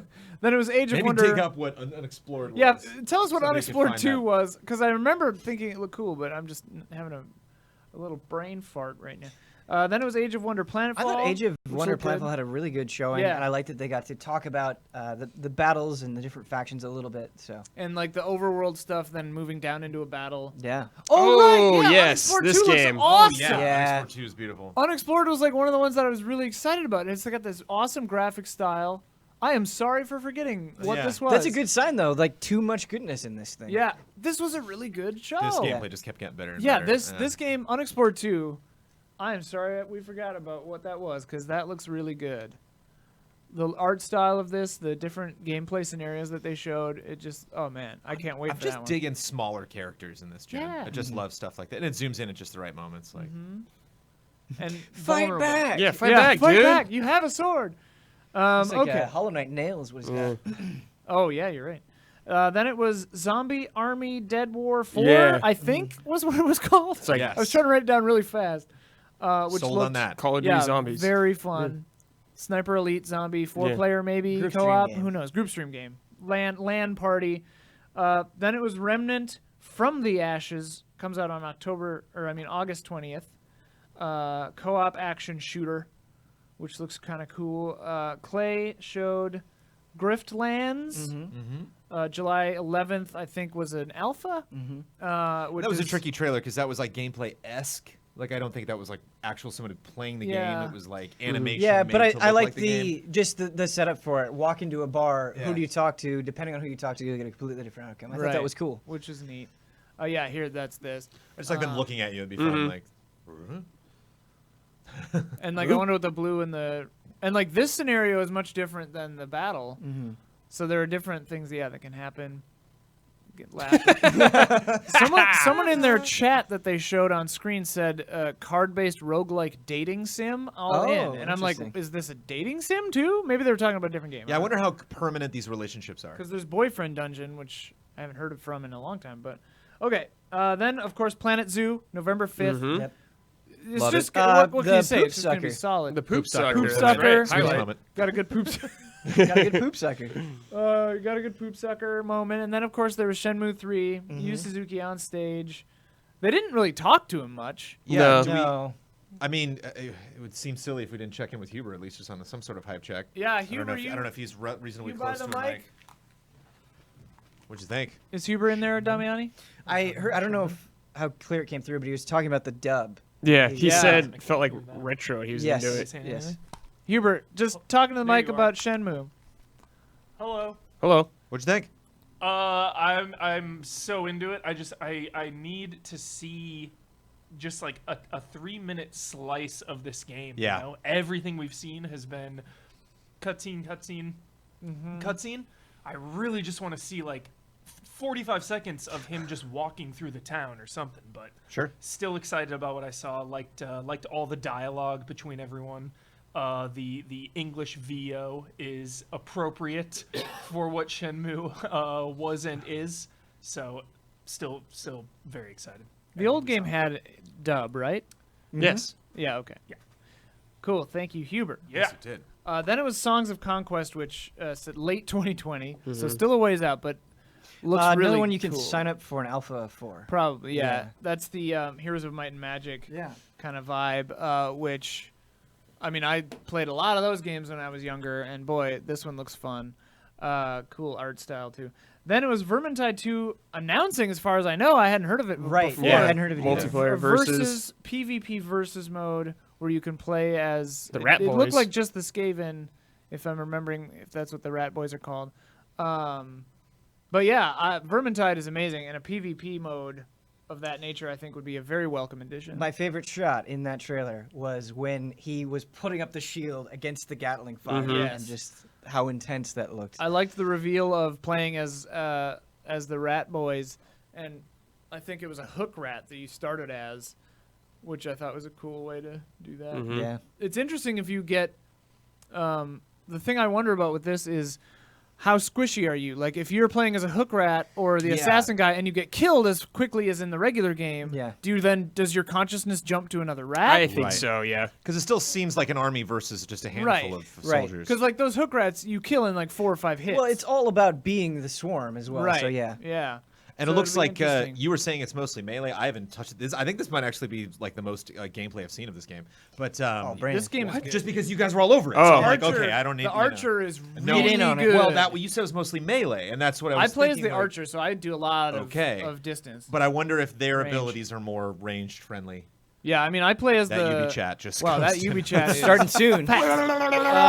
Okay, Per Aspera is the Mars terraforming AI Yes. game, which looked really cool. Looked a little overwhelming. Yeah, yeah. But you know what you're getting into. Right. Yeah. Exactly. You know, it's exactly. yeah, true to form. Ancestors, the Humankind Odyssey, got a date, August 27th. Really curious about that game. Sooner than I thought. Yeah. The evolution aspect. It's like I have conflicting, like, good guy, bad, good cop, bad cop in my brain, where like good cops like so unique, somebody doing something like completely new and is exciting, from him especially after what he's done, and Yeah. then bad cops like probably dull, right? I mean, it Well, just looks. I mean, who probably like knows? I just wonder what the pace is like, and we haven't seen any indication of that. It just kind of focuses Sure. on these little cute moments. Well, and It looked a historically, little like, janky, but Yeah. my optimism is that the ideas will carry it Yeah. in spite of that. there's a rabbit on their desk. Sorry, I know you're not seeing that. Just on the pre-show. Yes. They saw a bit. Oh, okay. They saws it. It's kind of like games of this nature. I get like I was burned by Spore. Yeah. You know. Yeah. So Sure. we'll see. Then But there was still a concept that I want to see nailed. yeah. Right. And I wonder, compared, like sports seemed to me to just like the win was seeing your creations where you don't know what's going to happen. Whereas like this is us, so that you can Google this and you can see Right. what these forums look like. I wonder if there's going to be more of a actually like not like an ending in the traditional sense, but like a victory. Where Well, like that's- you really look at what you've done and like. That's something just something he said actually made inspiring. me wonder, because he says you start as the prey and you go up to predator. Yeah. And that made me wonder, because I had assumed that it would be, like a, one full playtime you go from ape to man. But what if it is more of a single sitting kind of like, different kind of Yeah. roguelike almost, where it's like you see how far you can get in the evolutionary tree. Right. And if you fail, you just lose and have to start over. I wonder. We'll find out soon. Then there was an epic ad with some light shots fired by And One More Thing. Dota Auto Chess is coming to Epic Games Store Yeah. as its own game. That was weird. I mean, like, I have not yet played Dota Auto Chess, but for those of you who don't know, it's a mod of Dota where characters, I believe, from Dota are playing chess, and you're, like, managing them, and I guess because it's called Auto Chess, they're playing themselves. I don't know. Yeah. But I thought that sounds like a cool thing, and I mean, MOBAs started as a Warcraft 3 mod, yeah. so Auto Chess, will it Well, be the new Warcraft's a MOBA? custom game, yeah. Who knows? Who knows? But it comes to mobile and PC, which I thought was cool. That's a smart move. It's just always weird when it's like, hey, this is what this is, but they can't acknowledge that. Right, Where it's right. like, hey, we're presenting auto chess. Yeah, Right. it's just Nobody accidentally say Dota. right. Then it was Chris Tales, and they shadow dropped a Yes. demo. Mm-hmm. That Yes, game looks right cool. now on Steam. Yeah, On Steam. really want to check that out. Damiani has the footage. A love letter to ready. classic RPGs. Damiani. Yeah. Yeah. Damiani has had this loaded.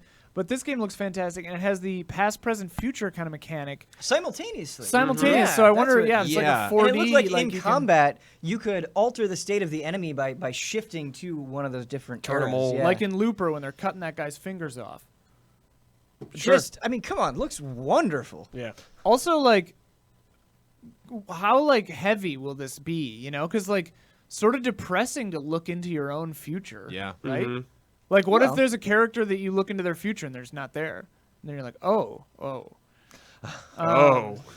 Like, yeah, the decrepitude of the... Well, and, like, I wonder if you can scale, like, is it, like, 2 minutes in the future? 40 years in the future? Can you change that? Anyway, it looks reminds me really of Child of Light a little bit. Yeah. Just specifically the turn-based stuff. Yeah, for sure. Anyway, that looks really good. Then it was Val Ferris, which... Is this the Contra one? Yes. was that Yeah, crazy dude. ass- Sells itself. Yeah, like, Oh my as god. soon as crashing that in, ship just and then crashed in, this, the style. yeah. You said PS1 era. Dustband, Yes. all Oh bad. yeah, and it just I'm like, yeah, it's got that nasty like reloaded. It's just kinda, like the Lich style King to running it. around. Yeah, it is proud to be nasty, and I'm all for it. Yeah. Yeah. And I loved it. Doesn't happen till later on in this, but he jumps in a mech and just like stomps a dude and Yeah. gush of blood. It's good stuff. Yeah. Chat wants And to know this there's was a good. demo for this available Finding on all the Steam different right eyes. now. Sorry, Oh, what's there that, Demi? is? There's a Yeah, demo it's demo available on Steam right now. For Oh, this. I got For 2 Val demos Ferris? to download. Yeah, baby. That's great. Did they say that in the presentation? Because that was a missed opportunity. Okay. Then it was Borderlands 2 Q&A. Borderlands 3. Whatever. Nah. Can't win. Anything to say on Borderlands 3, or they kind of? They said it was an Yeah, interview. they said everything. It was a Q&A. Maneater, quote unquote, soon. Yeah, Maneater looked Fun. fantastic. Lots of passes under that freeway. I'm like, wow, that's like the 8th time I've seen that freeway. They were So only like, in I don't one know if they were area. just focusing on one little zone. Yeah. But it'd be nice to get to some open The ocean. GTA of shark RPGs. Be nice to maybe fight other sharks. Maybe fight like a I really like the giant squid or idea something. of upgrades, though, when he was saying, like, hey, you can modify your lungs, so if you want to eat more people on the Metallic beach, teeth, you yeah. can. I would have loved to see that. The cutscene teased it where he just kind of slides down to home base on the Yeah. sand. And, like, that'd be fun. Well, and it's kind of funny that city looks curiously well formed.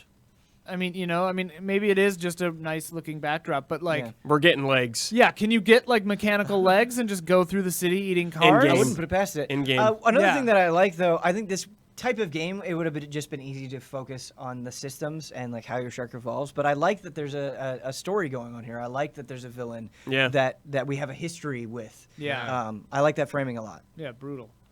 And you're just like terrorizing him the whole game. Anyway, Maneater looks really funny.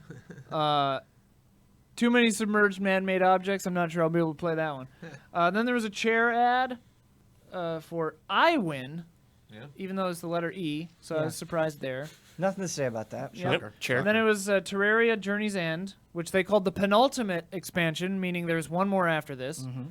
Golf. Golf. Golf, yeah. Terraria. Pretty good stuff. Telling Lies looked really interesting from the Her Story people. NSA who- tapes. Yeah, Yeah. I really like Sam Barlow stuff, so who's to say? Yeah, I just want to say this as delicately as I can because I know a lot of people are really like passionate about her story. I was like so excited and I downloaded it on my phone and like I just thought the acting wasn't great. Like her performance. There's after a while I was like it's really hard to. I feel like if I'm really want to get invested in this, I need to get invested in what's going on with her and I was just like kind of wasn't caught up with that. But Brutal, Jones. yeah, it was just I feel bad because it's like just so many things: writing, directing, acting. Like it's really hard to say like specifically all of the elements that have a performance come together. So with this, I'm excited about lots of different performances, lots of different locations. That's the other thing too. She's in like a room, just like kind of a dull room the whole time. So it's like a little bit of a tiring game. It seems like they're going kind of expanding it. They kept calling it an open world game, which is really interesting. Getting into their living spaces and moving around and like he's clearly especially moving, time jumps and stuff like that. Like the concept is so cool, and it's neat to see a developer like this get a little bit more money, then a little bit more money, like get just more cast members in. He was labeled as producer too, so I wonder how long he's. Kind of reminds me of Sam Witwer with Days Gone. Like he's been involved in that game for a really long time. So and these actors are known quantities too. Sure. So I think that's good. A great bit at the end too, just all of these different faces, and so the variety is what I'm looking forward to. Oh, he's like eating in one scene, characters. Cool. So it's Very more than interesting, just the very 4 unique. actors. Okay. Warframe Empyrean looks really cool. Space travel.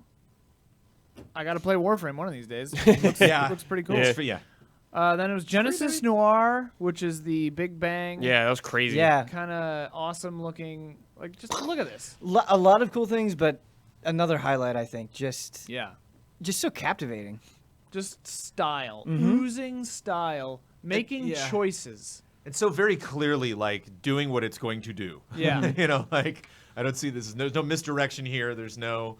I mean, it's very curious, of course. Yeah. But, this doesn't seem like it stumbled. It looks like it doesn't seem like the vision was, like, compromised in any way. It looks like 3D gameplay sometimes, 2D side-scrolling gameplay sometimes. Yeah, you can cut the note was moving there. Yeah, it's like, what's happening? Yeah. Very intrigued. Full of surprises. Very intrigued by that. And then it was El Hijo.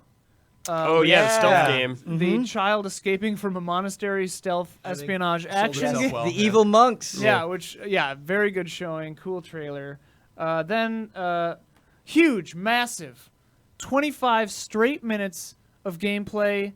Baldur's Gate 3. Dude, it looks so good. Man. It just looks incredible. They went out on a bang. What's disappointing for me is that story that he was telling about getting Baldur's like that. Yeah. That's already out there too. Like that wasn't a new story. Oh, really? Yeah. So, yeah, I don't think I would have been as bothered, but they were really hyping it up. Yeah, like, they before saved it for breaks, the they end. kept saying like, "Hey, we got Baldur's Gate 3 coming," and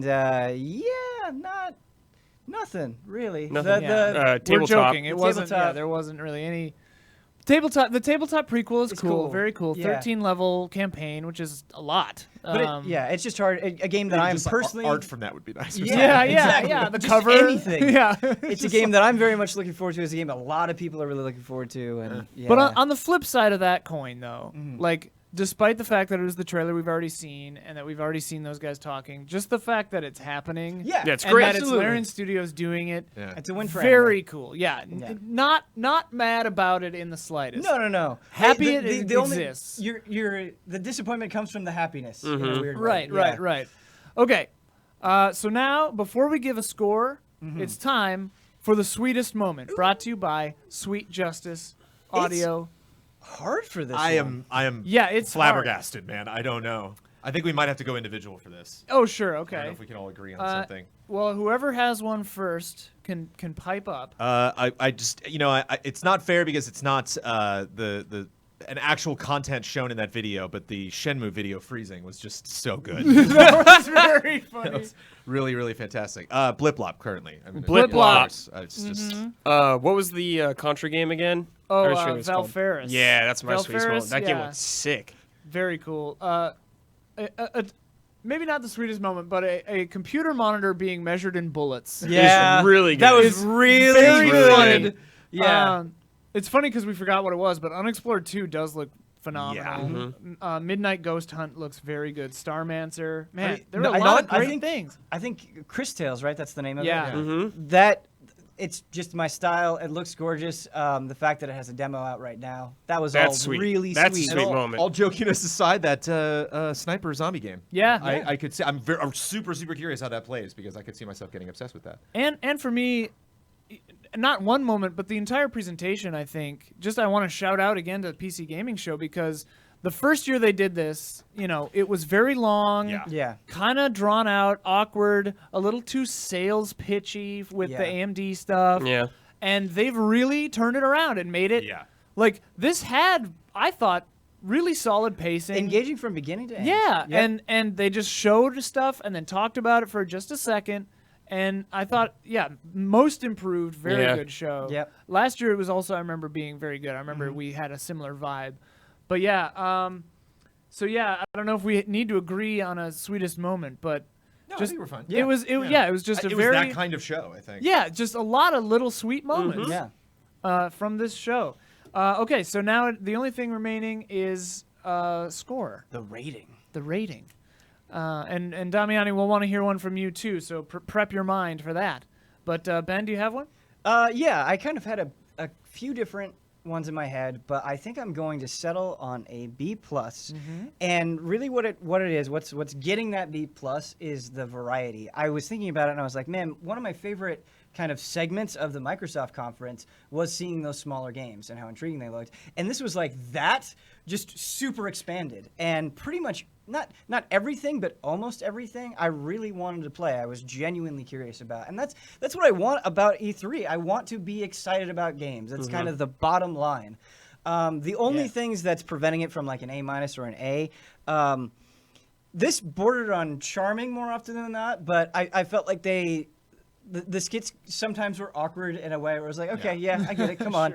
But it wasn't too bad, not a huge mark against it. Probably my biggest mark against it, just because I wanted it so bad, is Baldur's Gate 3. Sure. I definitely thought it was weird that they, like you said, they didn't even show art or something, talk about maybe more of a general premise, just anything. What kind of game is it? Right. I realized that probably have a long time until that game comes out, but just the way that they were setting us up, I was expecting a little bit more. Sure, great. Brad? I'm going to go B. I saw a lot of great games that I never heard of that got me interested in checking them out. They didn't drag on anything for really too long. I did love them showing the game and talking about it. It was never too long. Baldur's Gate was a disappointment. I feel like that was like, what was even the point, really? Right. I didn't learn anything at all from it, I guess. Borderlands, the Q&A section was also like, what? Mhm. They didn't really talk about anything. They didn't show anything. So, Yeah. but otherwise, I loved everything else. Great. I think that gameplay might have been new. I don't know. I haven't caught up. I've seen a lot of Borderlands 3 gameplay, but I haven't seen that. Some of that stuff looked new. I'll go B as well.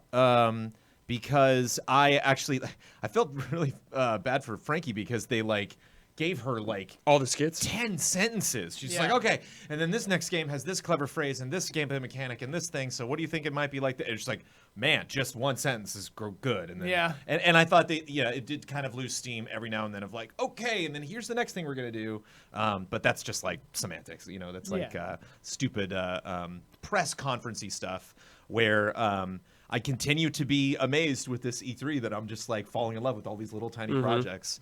And the bigger stuff is just like, oh, okay, we might get an appointment or find out about it later. It's inevitable, but it's wonderful to have these opportunities to check out this stuff because I know it's so easy for. I could see this stuff coming again, or like us getting ready for February next year, and Blood brings up some game at our meeting, and we're just like, "What is it? Oh, right!" And it's like literally this show was like the only time it jumped out at me, and I actually got to check it out. A lot of these games seem like potential broth games. Mm-hmm. We'll see. We'll see if we actually get to play any of these. Tune in Wednesday. Tune in Wednesday night. I'm excited for about 90% to get to hear more about 90% of that stuff. You know, like if I see it pop up or trend or be like, oh yeah, click totally. That. Yeah, I think to echo mostly what Ben said, I was thinking of B+ as well. You pretty much hit the nail on the head. The thing for me, instead of the skits that was holding it back from an A, is I would have wanted like a huge. Not even just like a huge announcement or something, but just like a shadow drop or something that made it just go like, whoa, like something that immediate, something juicy right now, new, exciting. You can take Christelle's demo.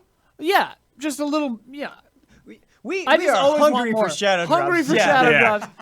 But no, I think Release Bloodlines 2 right now. I got shadow drop Yeah, my that hands was right now. that was great. Damiani, do you have a grade for it? I mean, I think everything you said makes sense from all of you. I I'd probably put it in the B range, like B to B minus. I think the only thing, besides everything that you said, that I'd like to see is if they could just somehow get more of the bigger players involved. I know they do their own thing, but I think this could be such a big event in the future if they could somehow get everyone to play nice and bring like have Blizzard show up, actually have like Valve show up. I know it was sponsored by Epic Games, but having like all the major traditional PC powerhouses represented there as well could be a big deal. Yeah. But for what it was, though, it's pretty good. It's consistently been a really good conference each year. So for those of you keeping track at home, our scores thus far, PC Gaming Show is winning by a landslide as far as the grades. Yeah. Which, I agree with it. Yeah. So far, that's very accurate. Ubisoft coming up. All right. So, yeah, we will we'll throw up the schedule here for just a little bit, maybe pipe in a little music.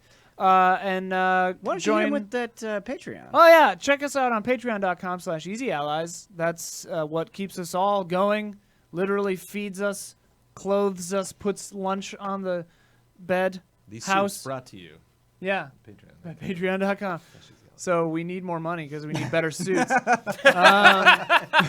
right. We'll be right back in just a few minutes. Don't go away. Ubisoft pre-show, followed by the press conference, and a full day. We're going till like 10 or 11 p.m. tonight.